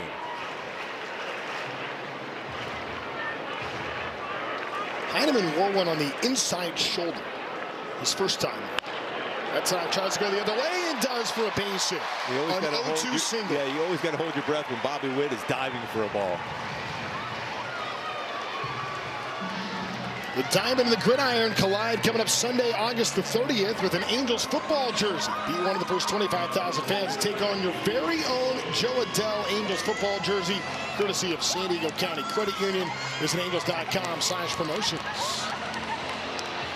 You're exactly right, Gooby. I don't care how well the ball is hit. If it's anywhere near the Kansas City shortstop area, Witt has a chance to get it. Wade Meckler's up now, and Nick Lofton is playing 2 steps in on the grass over at third base, not wanting to get beat by a bunt once more. The thing is with Meckler, though, he's got some good power, pull power. He can crush him down that right field corner. Heineman's going, look at that respect I had. A pickoff throw. He does have one stolen base on the season. You see how good Bobby Witt Jr. is as far as outs above average. I mean, it is phenomenal.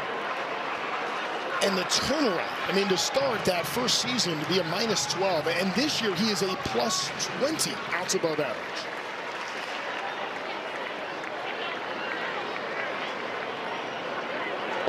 It's interesting, though, when you compare Neto and him. Neto was really, defensive run save. He was always higher than Bobby Witt Jr. But outs above average, that's where it leans towards Witt Jr. But 2 outstanding shortstops here tonight. They can hurt you in so many different ways. It's that backdoor slow 78-mile-an-hour curveball. You give up on it as a hitter. You think it's off the plate, but it gets that outside part. See what the Angels can do now at the top of the order up. And the 9-hitter Heineman gets a leadoff single as Meckler takes that pitch low. 3-2. It's pretty close. Inside as well. A little bit off the corner, though. Outside, excuse me.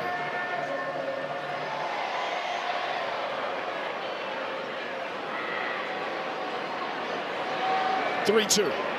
That time is swinging and a miss, strike 3, and Meckler's down on strikes for the 2nd time tonight. Boy, he had a pitch to hit, too. He just got tied up just enough on that sinker.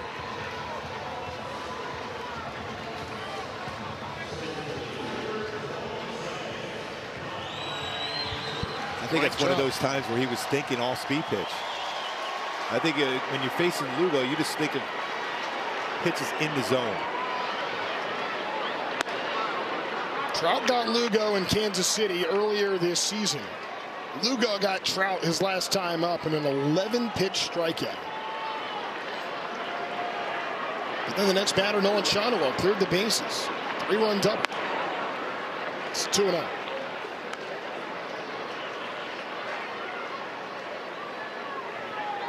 Chance to respond back again for the offense.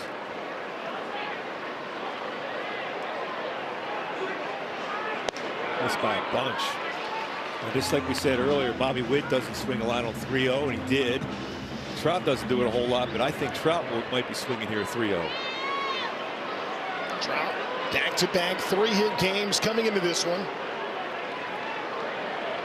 He's always fared well against the Royals. He did have a 3-0 green light, but he missed. This is zone 2. Good hack at it.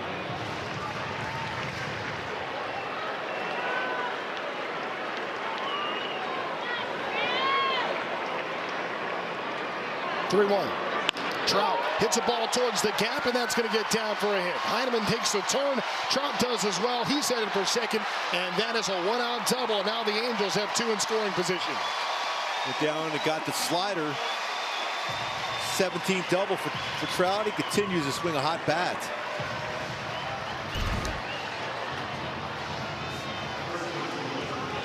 That's how strong and direct he is to the baseball there for Trout again.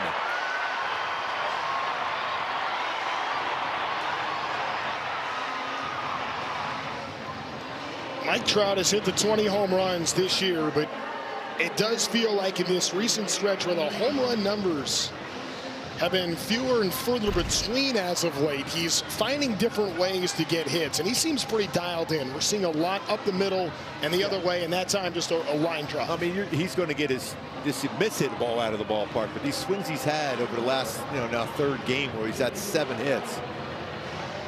It's pulled one baseball by between short and third, and that ball was well over 107, I think, off the bat, as I recall. But a lot of these up the middle.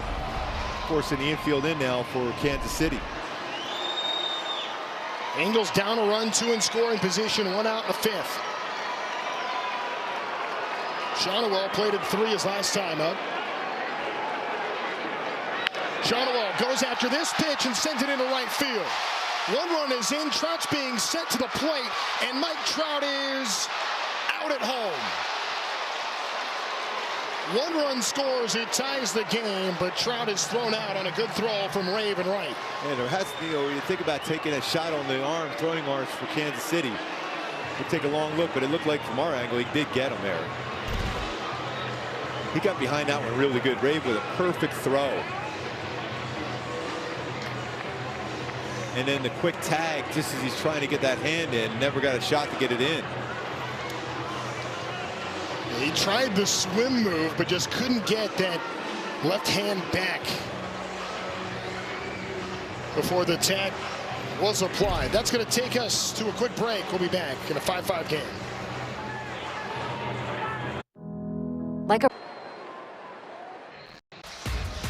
Angels Baseball on ABTV is presented by Pechanga Resort Casino and brought to you by Jack's new Philly-style bonus Jack combo. Shaved steak, grilled onions and peppers, and melty cheese starting at $5.99. And by Cerritos Auto Square. Don't risk buying the wrong car. Test drive your top options in one convenient place. Nolan Shonowell, 4 RBIs in this game, matching a career high. Second time he's done it this year. And now a new pitcher into the game, Jose Guas. Oh, wait, that was 103 off the bat for Shonowell. Couple of hits in this game for Nolan Shonowell as Guas gets set to work. 10th time this season. 1 on, 2 out as Neto swings and misses. Continue to swing the bat well with runners in scoring position.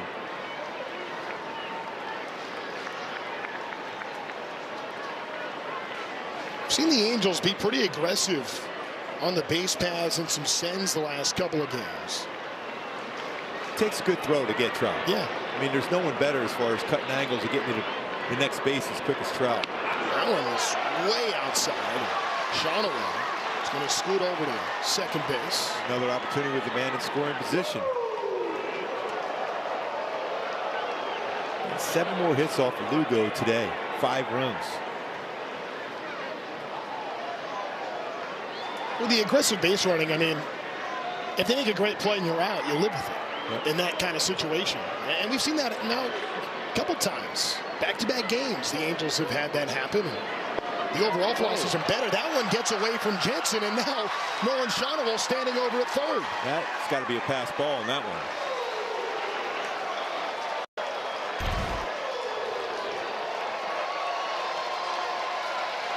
Yeah, it's right off the glove. Boy, this really changes this at bat. You know, you come in out of the bullpen with a man on first, you're willing to throw all your pitches, but now all of a sudden with the man on third with a wild pitch and a pass ball, you're more apt to throw your breaking ball for a strike. Neto swings and misses strike 2. And he's already sent one to the backstop, and then the catcher couldn't hang on to the other. Makes you think. Shonowell at third, representing the possible go-ahead run. 2-2 to Neto. He takes upstairs. Yeah, you just felt after those 2 breaking balls he was going to stay with the fastball. Now 3-2 count. It changes up a little bit more so. Not afraid to throw his cutter or his breaking ball.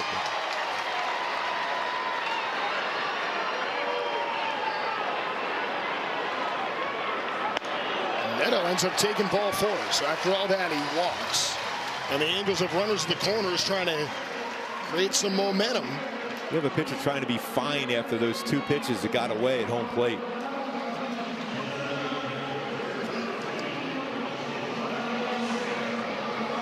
Luis Big Ballesteros hit now for Ballesteros. That big moment hit. Angels have kind of been waiting on that from Ballesteros. 22-year-old that the Angels traded for at the deadline. Impactful left-handed bat in the middle of this Angel lineup. You got to get a good secondary lead, but you also always got to be aware of the back pick at third base for Shonowell. 1-0. Ballesteros lifts it foul.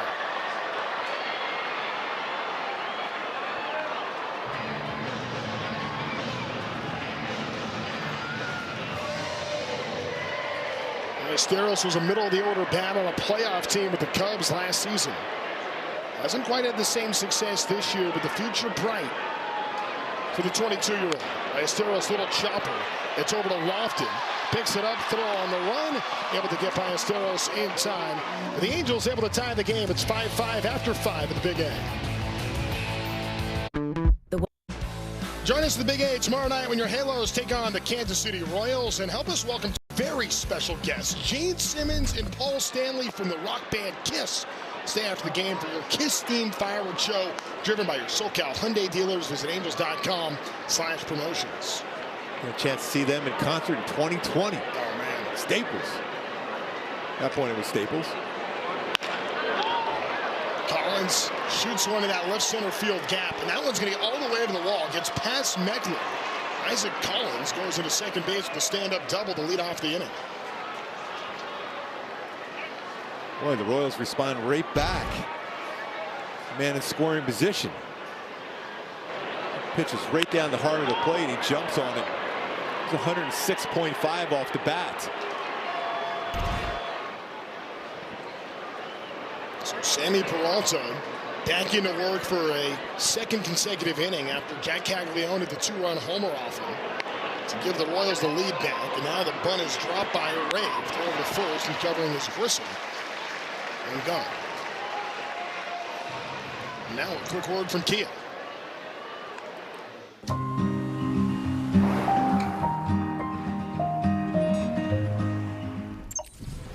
So right after the Angels were able to tie the game, a leadoff double and now a bunt. The possible go-ahead run for Kansas City over at third with less than 2 outs. He's got that safety squeeze in play too.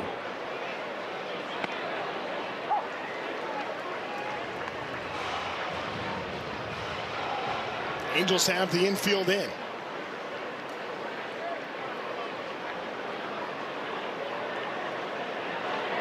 Peralta's pitch fouled back off the leg. Tied him up.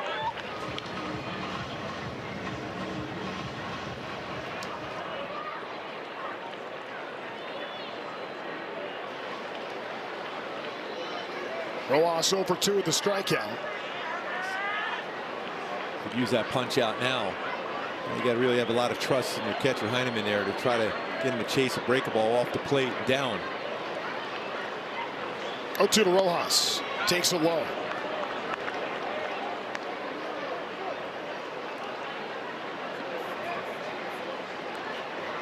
There's a lot of room in that left side of the infield too, especially on pitches away. 1-2. Big at bat here in this game. Top of the 6th inning. Angels and Royals tied 5-5. Kansas City jumped out to a 3-0 lead. Angels answered back with 4 in the bottom of the 3rd. Royals got 2 back in the 5th. Angels able to tie it in the home half. It's taking us to where we're at right now. Lifted foul.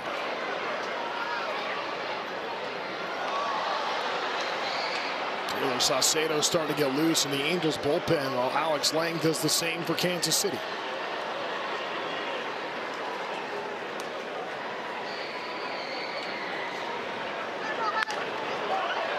Popped up into foul territory, but that one's going to get to the seats. Ends up in the 3rd row harmlessly for a foul ball. Trying to get him to swing and miss on the breaking ball here now.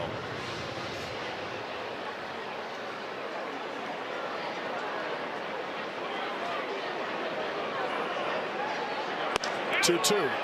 And he got him, rung him up, strike 3, and a huge strikeout for Peralta. Yeah, he throws him on a fastball. He's looking to break a ball himself.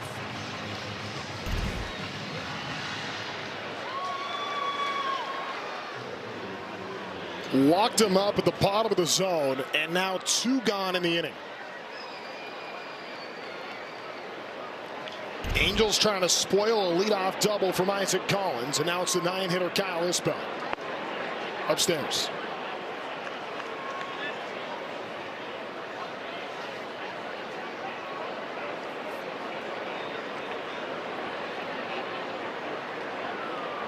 Bell singled and scored back in the third.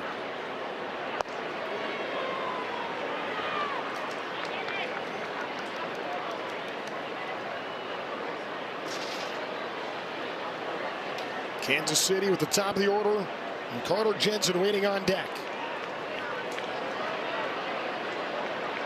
2-0. And we get strike one.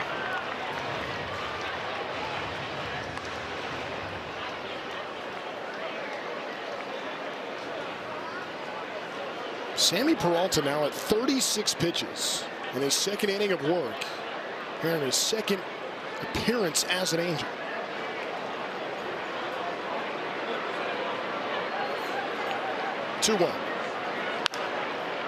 That's another pop-up foul. So now Peralta able to battle back after falling behind 2-0. He gets the count even, 2 balls, 2 strikes. They're playing a little more shallow in left field as an outfielder now, especially with this count again. Isbell, you think maybe take a step or two in as an outfielder. If he squares one up, that's basically the pitcher's mistake.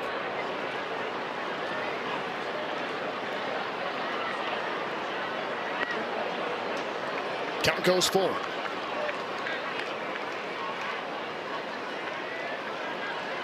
This has been a seesaw battle tonight between the Angels and the Royals.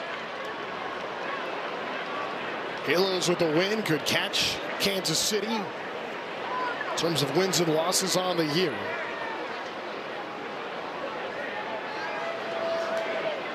Trying to make it 4 in a row.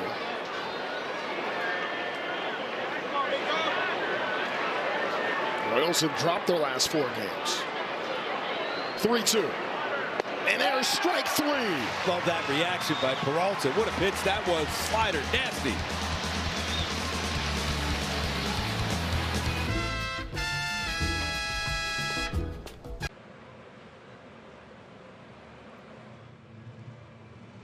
TV is brought to you by Villa Ford of Orange. Still up to the plate and drive home a winner today at Villa Ford of Orange. By Easton and Easton. Injured in an accident? Let our family help yours. And by Nissan. Summer's ending, but the savings aren't. Hurry into the Nissan end of summer sales event going on right now. Angels and Royals locked up at 5. Alex Lang coming into pitch for Kansas City. And he's got a fastball, 95-98 curveball, changeup, occasional sweeper.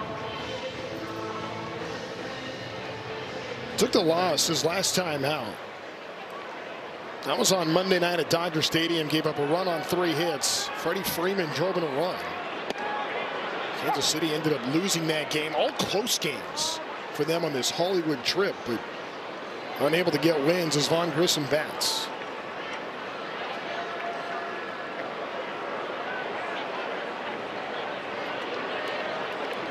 That's a lot of baseball as well to right center, but he has a ton of room in left center right now if he gets a hold of it, especially as some sort of a breaking ball or a fastball inner half.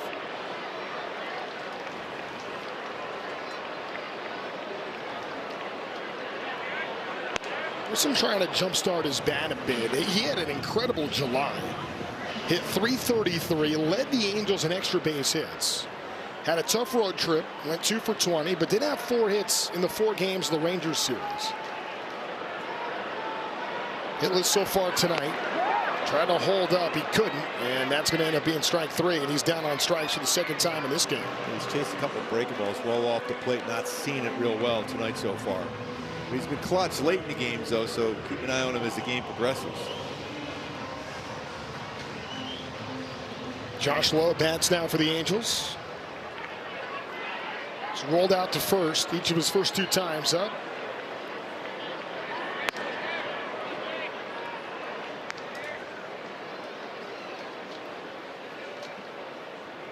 Kansas City this year is a tough time out of the bullpen.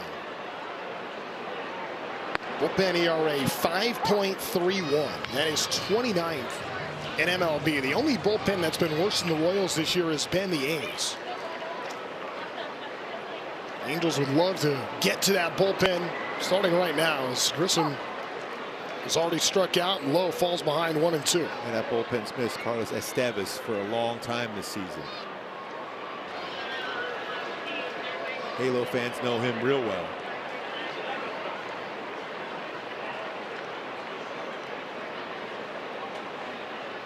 One-two to Lowe. Hits a ball up in the air. Lowe sends one to right field. And Josh Lowe has given the Angels the lead. Boy, he jumped on that, but that's the kind of power that Lowe has. There's a slider down and in. 107 off the bat, going 407. He cleaned that one up on that swing. Just like that, the Halos got the lead. His 9th home run of the season. Josh Lowe did not miss.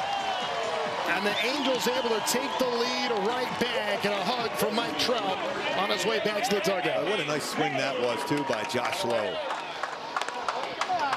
He was telling me that he's so close to being where he wants to be. Well, that swing was definitely where he wanted to be. A ground ball hit over to Lofton. He picks it up. And Denzel Guzman is retired. Let's send it down to Erica Weston. We'll go back to Erica coming up in just a little bit as we see this home run. You see, well, you got that breaking ball right in that happy zone for a left-handed swing, and his balance was so good where he caught that pitch out in front of the plate. Tell you what, baseball is the best on that swing. So now Tyler Heineman will bat. Yeah, you like that. A lot of love going on tonight here at the Big A. Now Heineman rips one into right field. Tell you what, he swung the bat really well for the Halos. Whoa, slow down, fella. He's feeling pretty frisky there, thinking about an extra base hit. Hey, Heineman, couple of hits in this game, got hit by a pitch. He's already scored 2 runs. He had the pump fake for an out. I mean, Heineman, he's doing it all tonight. They're giving him a little grief in the dugout. That was hit 106. He goes, yo, I crushed that baseball. He would be one of the hardest hit balls of the year for Tyler Heineman. Brings up Wade Meckler.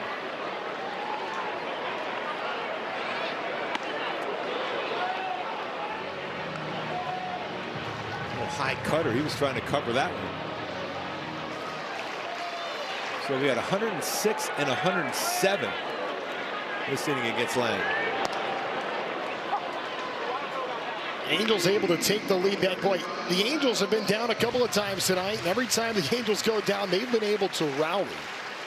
Give some credit, too, to Sammy Peralta as well after getting out of that jam in the top of this inning. It didn't look great when Collins leads off with a double, and Rave bunted him over. It gets back-to-back strikeouts of the 8 and 9 hitters, Rojas and Isbell, to be able to set up this chance for the Angel offense.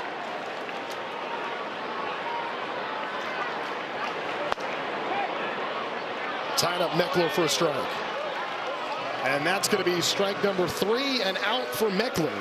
He goes down on a punch out for the 3rd time in this game. But Josh Lowe sends a ball deep to right. And the Angels have taken a 6-5 lead.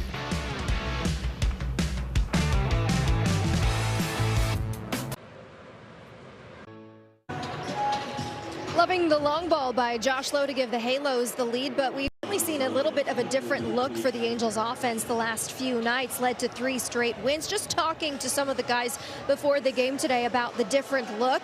A little bit more small ball. Vaughn Grissom told me it's certainly been something that's been talked about, trying to do our job. It's easy in this game to get your pitch, try to sell out, do what you want to do, but a lot of times that comes with a lot of error too. So I think the game rewards you when you're trying to do the little things right. You're trying to do your job. As he said, the baseball gods will provide for you when you do that. We've seen the Angels do a lot of the little things right, and it's certainly rewarding them. And you see with all the run totals and the hits in each game, and the pressure putting on the defenses against them. Ground ball's hit over to Shonowell. Connor Jensen's retired. Taylor Saucedo has come into this game to pitch against the top of this Kansas City order as Bobby Witt Jr. bats. But, I mean, Erica brings up a good point talking about Josh Lowe. And, you know, you look at teams across baseball, the Milwaukee Brewers are a top 5 scoring team in MLB, yet they're 30th in homers. You don't have to hit home runs to win games. And his former team, the Rays, are doing the same thing. I mean, they do have some power. They definitely have a guy, Caminero, with a lot of power, but the rest of the guys just make good, serious contact. Just interesting to talk with Kurt Suzuki about some of this. And, you know, the Angels trying to establish an identity and just kind of who they are. You want to hit home runs. Everybody loves home runs. But it's about being able to manufacture offense as well and have that mix of both. And we're seeing that now with this Angels team. Good fastball there. Witt's been aboard twice today via the walk. Came around to score back in the 5th.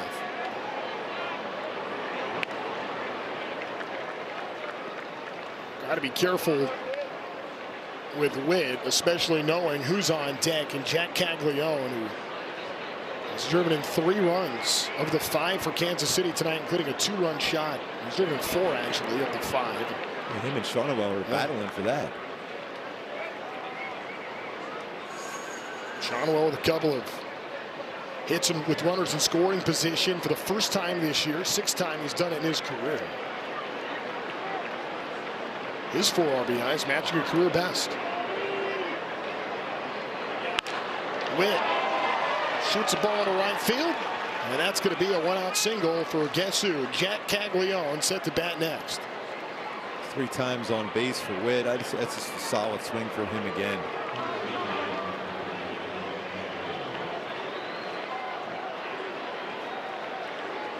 '57 RBIs on the season now for Caglione, leads the club.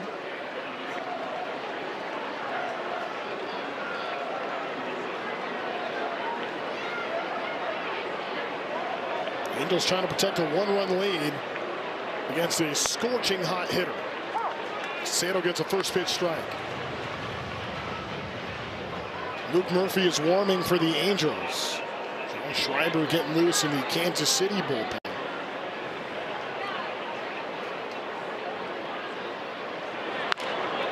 And Jack Caglione, that's his 3rd hit of the game.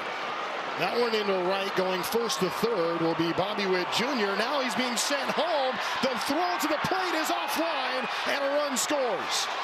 That ties up this game 6-6 as Caglione ends up at second base.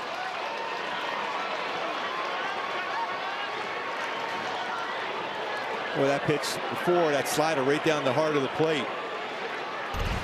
And the way he's swinging the bat, you can't make a mistake in the middle. That's exactly what that was. Just like that, Halos give back that lead again. Oslo did a nice job, and there's the snow slowing down Bobby Witt. He was thinking all the way. As soon as that throw was into the cutoff man. Now, perfect throw, he's got him. But nice job by Lowe getting that in as quick as possible. Neto trying to turn it around as quick as possible, too. But the speed of Bobby Witt Jr. ties up this game. It is 6-6 here between the Angels and Royals in the 7th. Ready, set, summer with the Honda Summer Event. You can join your Angels for Family Sunday, and the kids can run the bases. Sunday home games through August 30th. Visit Gate 4 Courtyard for fun activities, and stay after for Kids Run the Bases. For a full list of Family Sundays presented by Yakult Probiotic Drink, you visit angels.com/promotions. Boy, all 4 of these games against the Royals for the Angels have been battles all the way to the end, and another tight one here. It has been high drama tonight for sure. Jack Caglione bringing in Bobby Witt Jr., who was flying around the base paths. We've seen him over 30 feet per second foot speed as Luke Murphy comes in. Feels like no lead has been safe tonight. This might be a time where you have a back pick here at second, too.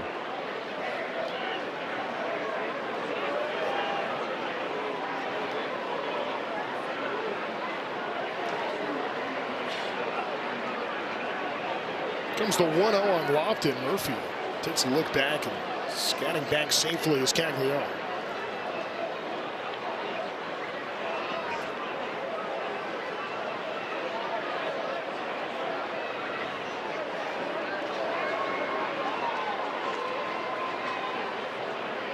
Murphy to Lofton. There's a strike. Murphy now all of a sudden coming into a tough situation with the possible go-ahead run in scoring position. Less than 2 outs here in the top of the 7th inning. It's a real big lead at second base, too, again. Best thing to do is just vary your look back to second. Unless you get the sign, get in the stretch, and be able to look back a couple different times. Sometimes a base runner will give it away and start to go. You can step off.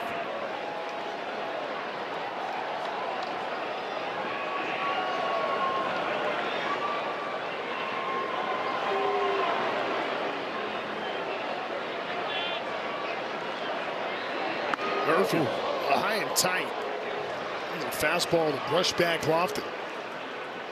It's 95 also. He was tracking, looking for something away. So you can just tell by that reaction, he was looking away. He wasn't giving that outside part of the plate away, but that fastball up and in. So now he's got to be thinking away.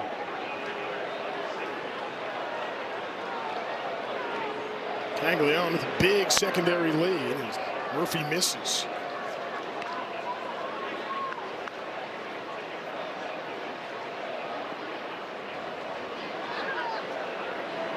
Caglione has pretty good speed himself. He doesn't run a ton.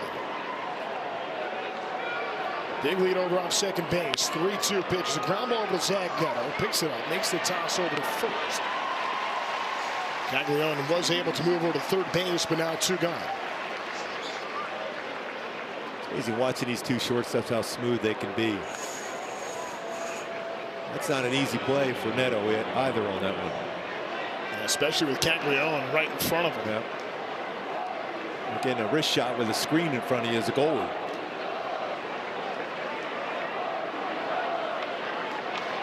Michael Massey started the game with a home run. He bats now.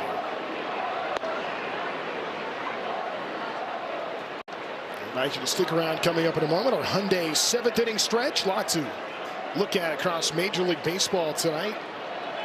We got a good game going right now between the Angels and the Royals. 6-6 top of the 7th inning. Big hack there by Massey. Massey's been pretty clutch for the Royals this season. He knows this is the part of the game where he's pretty comfortable at.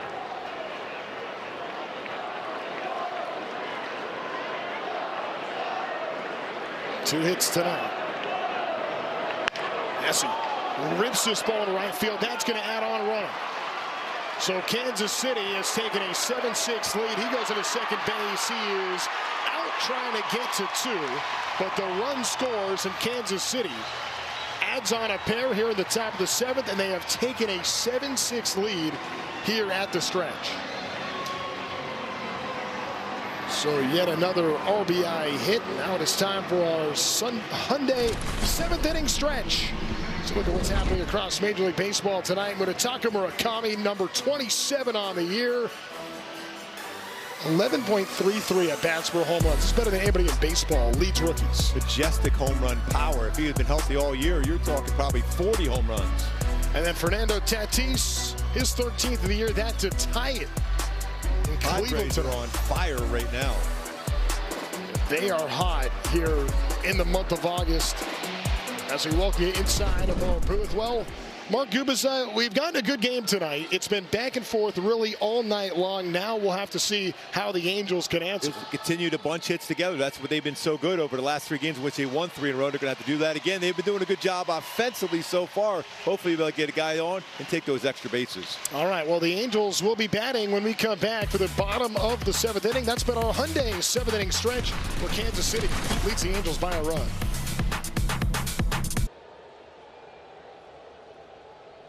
TV presented by Pechanga Resort Casino. Angels sending Mike Trout to the plate to lead off this bottom of the 7th inning. It has been a back and forth night all evening long. Now John Schreiber will come in to pitch for Kansas City. Already his 49th game. Schreiber has been incredible at the K. It has been a very different story on the road with an ERA over 7 outside of Kansas City. It's first pitch strike on Trout. Well, I guarantee you Mike Trout would love that pitch back right now. In that spot, that was a sinker. 90-94 range. Slider, changeup. There's a cutter.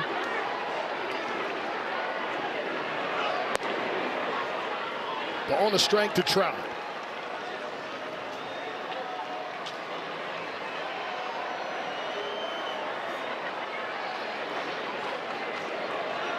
Trout doubled back in the 5th his last time up.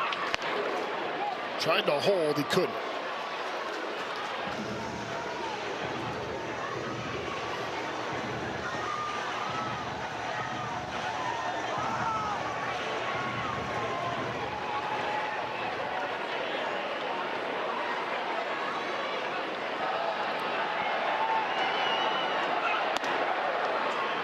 To show a four-seamer upstairs. I believe he's going to come right back now with that slider. Almost 40% of the time against a right-handed batter, he'll drop that slider here in this count. Here it is on Trout as he sends it back to the screen, just missing. He almost regretted that fastball. Ooh. That was Trout's happy zone right there. He would hit that ball to right center. It would have been a souvenir for a fan in right center. Kansas City 7 runs on 10 hits. Tonight, Angels 6 runs on 9 hits. Here it is on Trout. Trying to send it the other way, and it's a foul ball.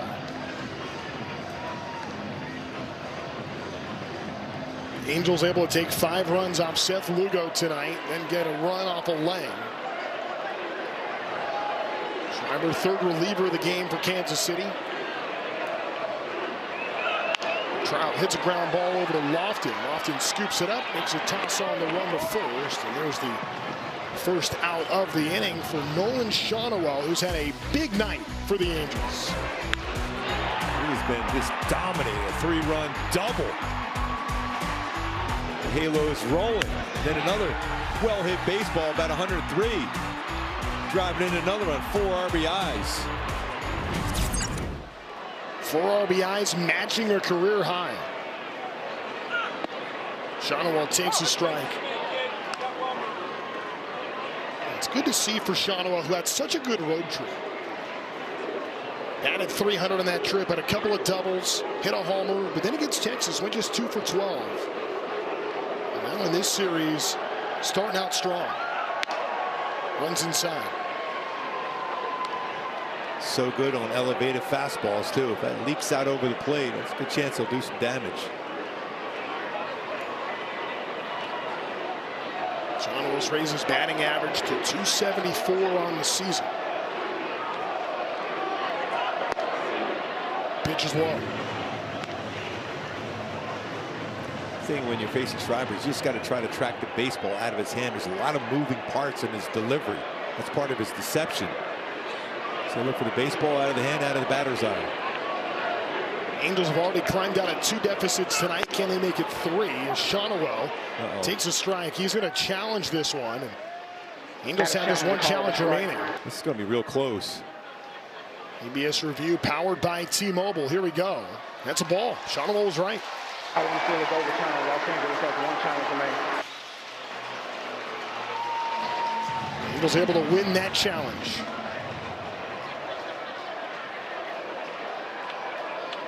Yeah, this is the spot where the most damage done by Shawnuel. Sees a lot of pitches. Shawnuel taking that time, and it's strike 2. You can tell by his reaction he was kind of surprised by that sweeper. Yeah, now he's going to call time and reset here with the count full. 3 balls, 2 strikes, nobody on, bottom of the 7th.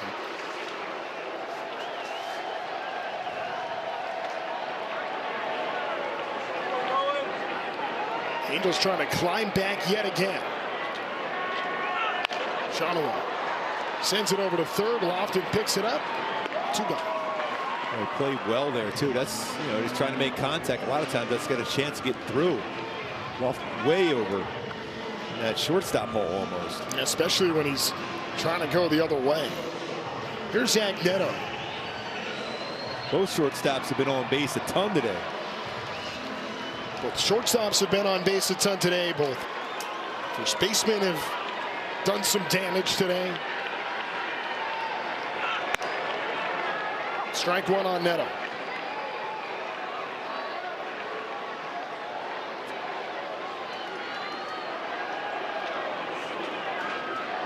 Man, you got to try to see the ball out of the hand. There's so much movement in the body. 2 away. So you're at home plate right now as you're a hitter, and you're seeing this in there. Start off nice and quiet, but then all those body parts move in the arm, legs, the arm angle, violent delivery, but it's tough to track out of the hand. No balls, 2 strikes on Zach Neto. Here it comes. Able to get a piece and stay alive. Zach Neto works here, returning to that shortstop position after a day to DH and then a night off last night. Been aboard twice in this game, barred and run with a hit back in the third. Gave the Angels a lead at the time as he skies this one back behind second base. Witt calling off Massey, comes over, and there's the out. Angels go down 1-2-3 in the seventh, down a run. Love you.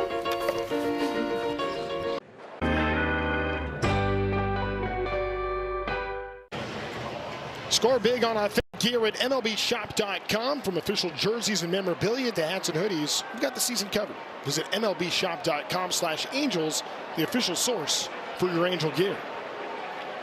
Isaac Collins will lead things off for Kansas City, top of the eighth inning. Royals with a one-run lead. Angels have come back twice in this game. Royals have come back twice in this game. And both, when you look at numbers, runs score, batting average, all those numbers across the board, very similar between the two teams. Royals coming in this game 503 runs scored. The Halos have scored 500. Home runs pretty close. 122 for Kansas City, 124 for the Halos. The one thing about the Royals offensively, they've been a tough team to strike out. Third fewest strikeouts in the American League. Collins led off the sixth inning with a double, but was stranded at third. There's a strike. It's going to be a challenge. See, there's just one left. That's super close. Interesting spot to ask for a challenge. Call on the field is confirmed. Kansas City has no challenge remaining. Especially in a close game like this, not to have any more challenges here. A one-run game, nobody on, nobody out.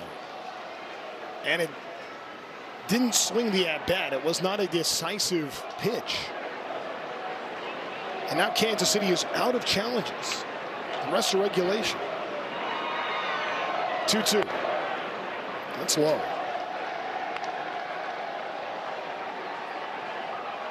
I think we're going to see teams in 27 and beyond applying a different strategy for how they use the ABS review system.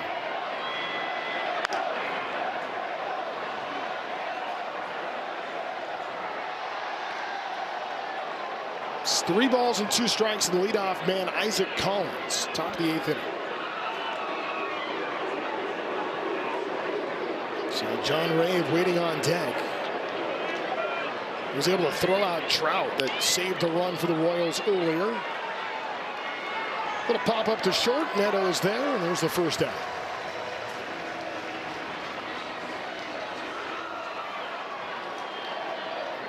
Important for Murphy to take care of the bottom of the Kansas City lineup, knowing the damage that has been done at the top between Bobby Witt Jr. and Jack Caglione.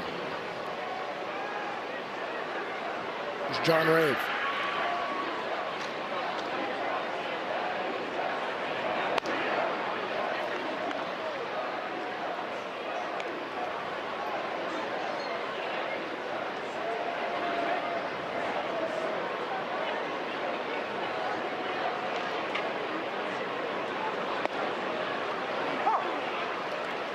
Fastball there, perfect spot. 95. Murphy.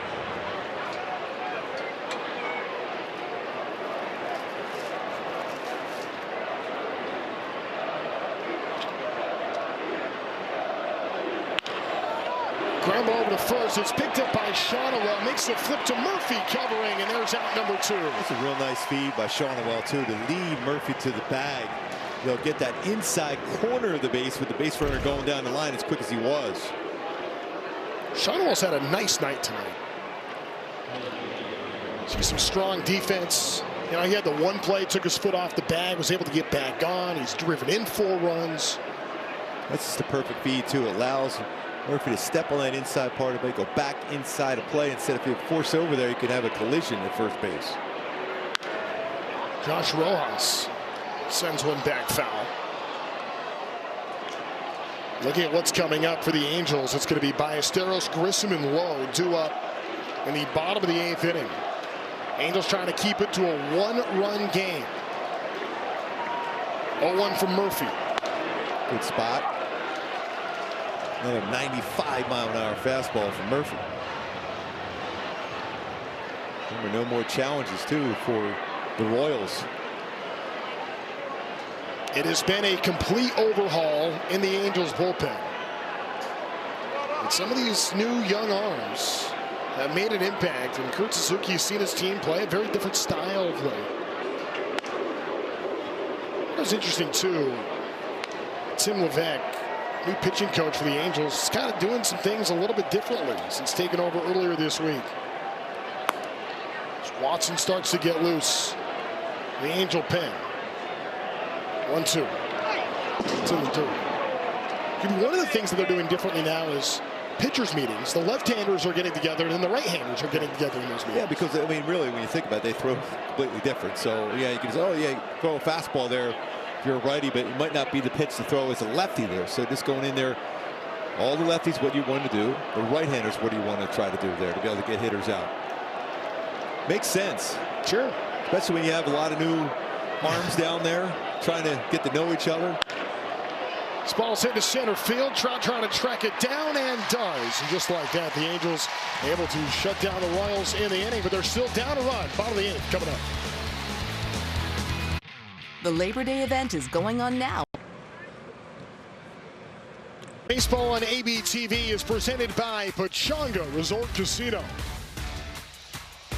Josh Lowe gave the Angels the lead earlier.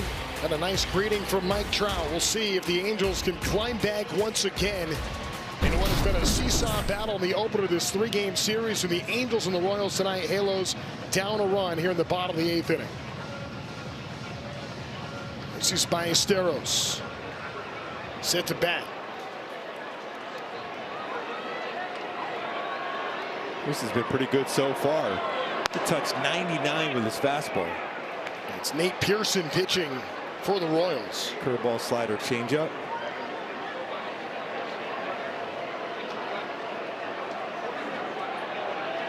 Low to up third here in the inning. Ballesteros.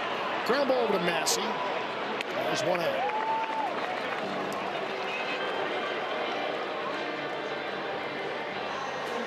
Angels have just one hit since then. Josh Lowe home run in the 6th inning. He's on deck. And now Von Grissom will dig in. He's over 3 with a couple of strikeouts.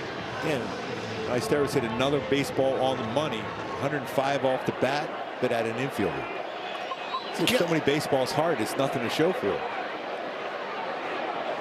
You kind of feel like that's a sign where, and he's on it, and it's just going to turn at some point. You want it to turn tonight, just not yet. The more baseballs he hits in the air, the better chance there'll be some damage done hitting the ball that hard. This is the time where Grissom's been real good at late in games. And he's on a roll. He's really strong at this point of the game. Behind 0-2 here.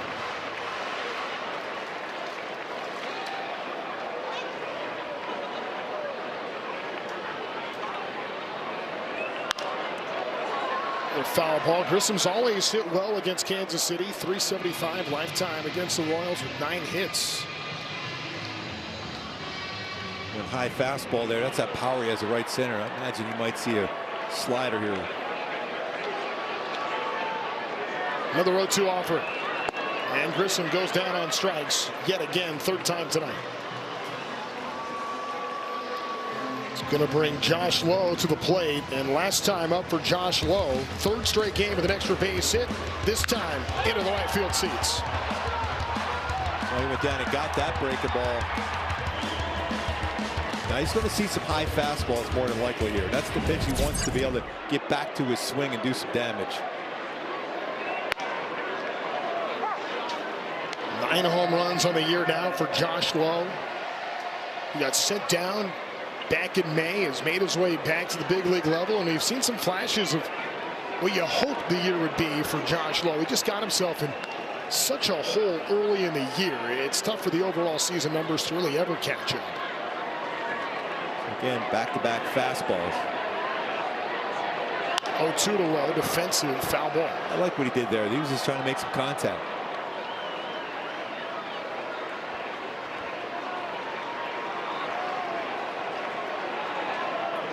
He's providing the power upstairs to get the barrel to it.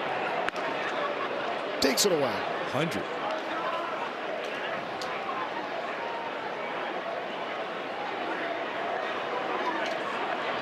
Angels trying to get to a bullpen. Ranks 29th. Bullpen ERA.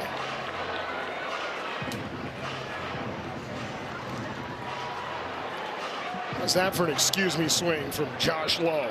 Twice already in his bat. Yes. We'd be screaming in the phone booth swing. Yeah, that time he missed it. A strikeout. Back-to-back punch-outs for Pearson. Angels go down quietly in the 8th.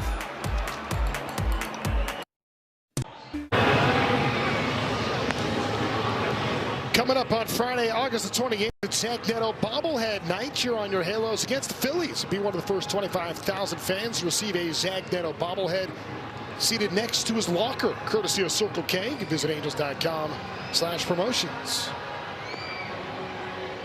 Zach Neto t-shirt night tonight, bobblehead night coming up in a couple of weeks. Now here's Ryan Watson. Watson needs to try to keep that one-run deficit, so it could be a fun walk-off piece maybe at the end, bottom of the 9th. It's Isbell, Jensen, and Witt. 9-1-2 duo. There's the Zach Neto t-shirt. I don't know how they picked the picture with the bubble gum, but I kind of dig it. Angels as a team all wore that during batting practice and stretching a couple of days ago. See if Watson can keep it to 1 facing Isbell. Trying to give the Angels a chance to climb back. The Angels will have Guzman, Heineman, and Meckler due up.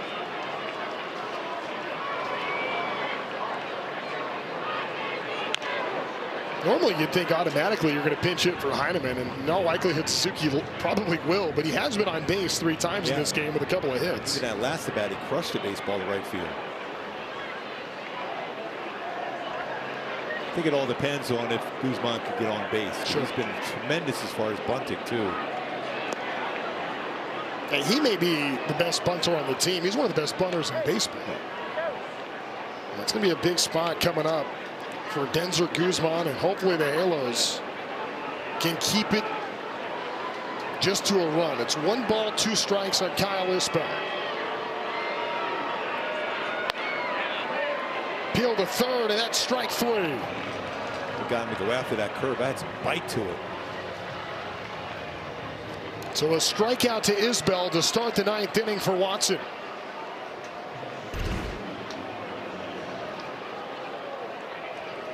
So he's going forward, unable to hold up. Definitely went. And now the test. It's the top of the order. Starts with Carter Jensen. You'd love to not face Jack Caglione, who's waiting in the hole.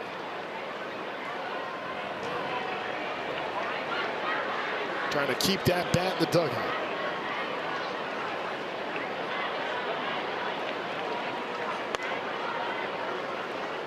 Two and out.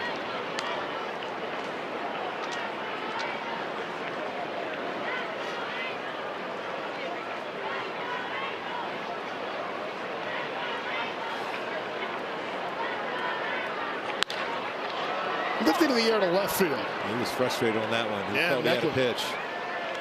And now 2 outs here in the 9th inning. We invite you to stick around after the game tonight. Angels Live postgame presented by Kia. Erica Weston and Tim Salmon will have it all set for you tonight after the game, which hopefully could be an Angels victory. We'll see if the Angels can climb back here. Bobby Witt batting with 2 outs.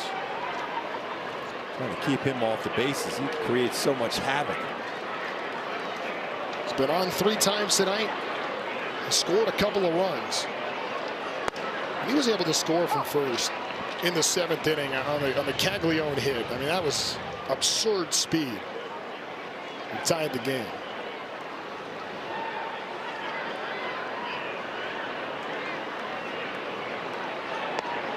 He went after that one. So Ryan Watson gets ahead, 0-2.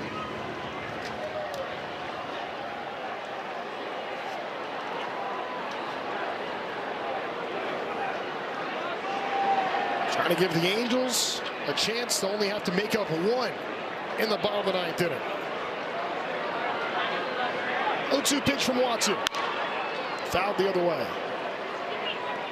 I mean, the speed of Bobby Witt Jr. going first to home in 10 seconds. I mean, he was going back to the bag initially. There was no hesitation. Going all the way, sent home. Would have been a perfect throw to get him as a one-hop throw, but the pressure on him. And it wasn't a bad throw. It was a little offline, sure, but that came out of Neto's hand at 87 miles an hour for an infield throw.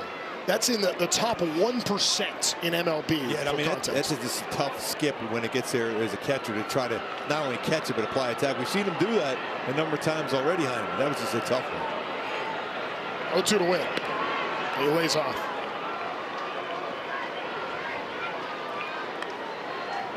Ryan Watson trying to put away one of the better hitters in baseball, who's made an impact in so many ways tonight.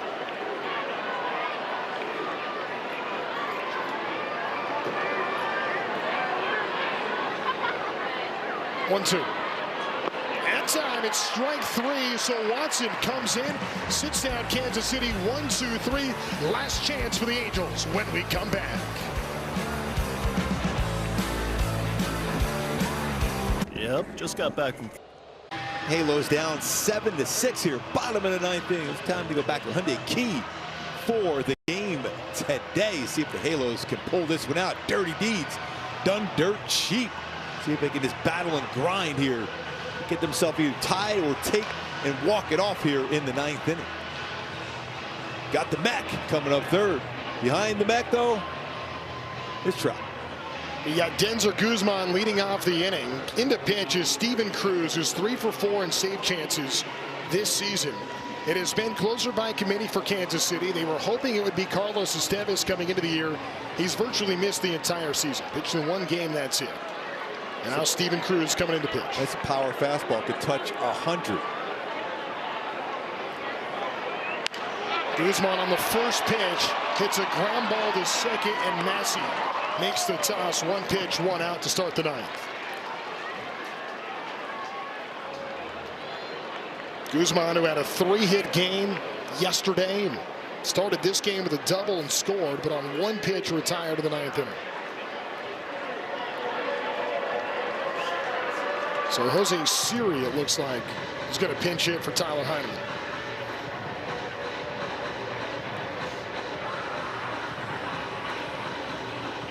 .50 punch-outs, 44 2/3, but 18 walks. And he's given up some home runs, too. 11. Siri, the flair for the dramatic. Has he got another one in him? You can't miss Jose Siri when he comes into the game. He's been a bit boom or bust. We'll see if a boom could tie the game. He's hit 7 out this year. First pitch on Siri, he takes strike 1. That's one of those pitches you'd love to get another one where that was thrown. That could be covered. Comes out of the glove of Jansen. 1-1.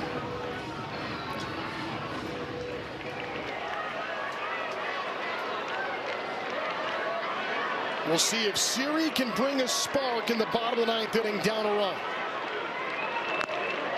Big hack there, and it's 1-2.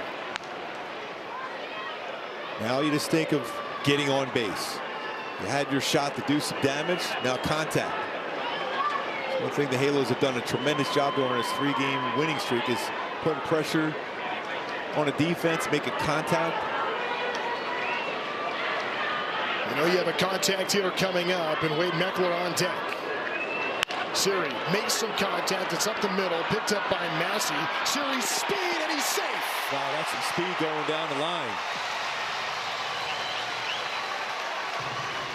A hustle infield single for Jose Siri as the Angels with a runner on here in the inning. See how quick he got down the line. Massey did a nice job on that one, too. 31.0 feet per second. That is elite speed from Cheetah. Line down the line.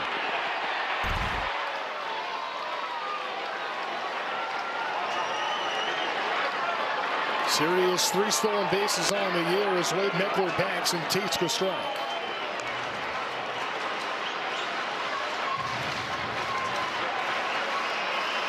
The 31 feet per second. I mean, that is absurd speed for Sue. Meckler fouls it off his ankle and is in some pain. Yeah, that one got him good.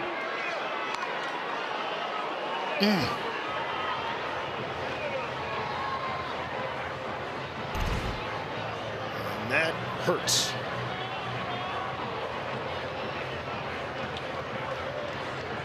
That one got him really good here. Ooh, right on the ankle. Meckler, who has demonstrated remarkable toughness and grit here in what officially is his rookie season, even though it's 3 years the day of his debut. That's one that's hard too, because that's all your weight on that front foot too, right on the ankle. And he is having a hard time just even standing up right now, as he's being attended to by the Angels athletic training staff. Kurt Suzuki there. See if he can put any weight on it.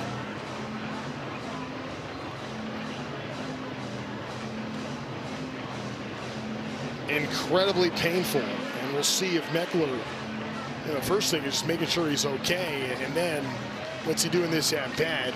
It's 0-2.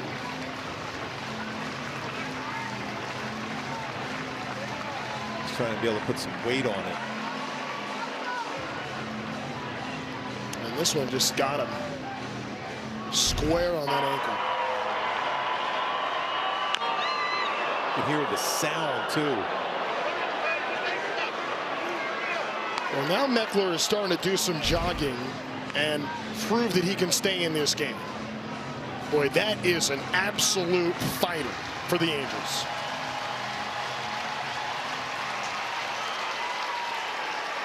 Wow, he's going to stay in. I mean, you got to believe you're going to get something down and in, whether it's another cutter or a breaking ball. The inside part of the plate and down. 0-2 to Meckler. That one's hit up the middle. It's over to Witt, trying to hustle it out and beats the throw. Meckler hobbling, but he's safe, in some pain, but keeps the game alive. I have no idea how he beat that one out, because he hit it pretty good too.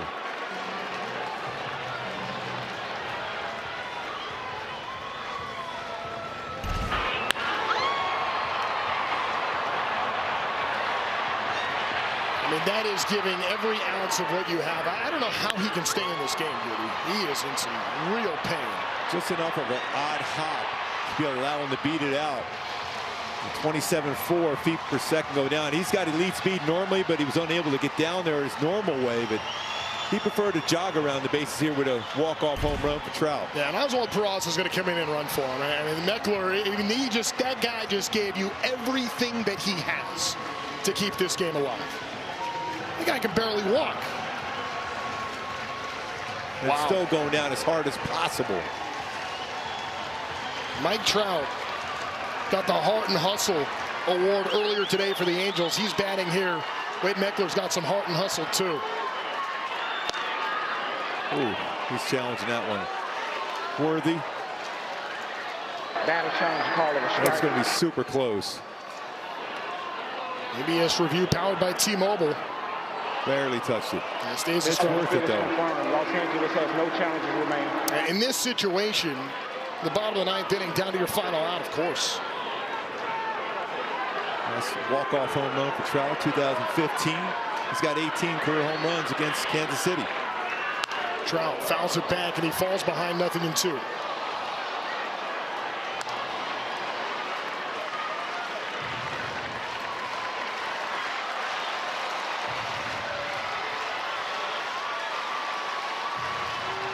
Got room on that right side of the infield. This pass baton to Shawneewell has had a great game. Another one fouled back by Trout. That was a mistake one. That was a pitch that Trout could hit a mile. Look at this slider right down the heart of the plate. He got lucky on that one. Trout hit a home run last Friday on his birthday. It's 0-2 here. And he takes high. It's called strike 3, and that ends the ball game. That was above the strike zone, too. No challenges left. Not a good call at the plate. And Kansas City survives. They hang on to win 7-6. And a pitch above the strike zone, but that ends the night for the Angels. That was definitely a ball, but called a strike. Mike Trout used up the ABS review earlier in the at-bat, and the ball game ends on that pitch. Well, a back-and-forth game tonight. Our co-players of the game tonight, we're going to give it to Jack Caglione and Nolan Shonowell. First game in baseball this year where both three hitters have 4 or more runs batted in. Nolan Shonowell had a big night. Caglione did as well. But it's the Royals. They got the best of the Angels on night 1, snapping the Angels' 3-game win streak. We'll be back for a wrap right after this here on ABTV.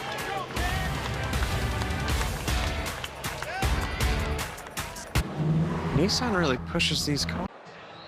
6 in a thriller at the Big A tonight. We'll be back with you tomorrow for game 2 of this 3-game series with Kansas City. 6 p.m. start time with Angels Live. First pitch coming your way at 6:30 with 3 Detmers on the mound. Stick around for Angels Live postgame with Erica Weston and Tim Salmon. It's coming up next.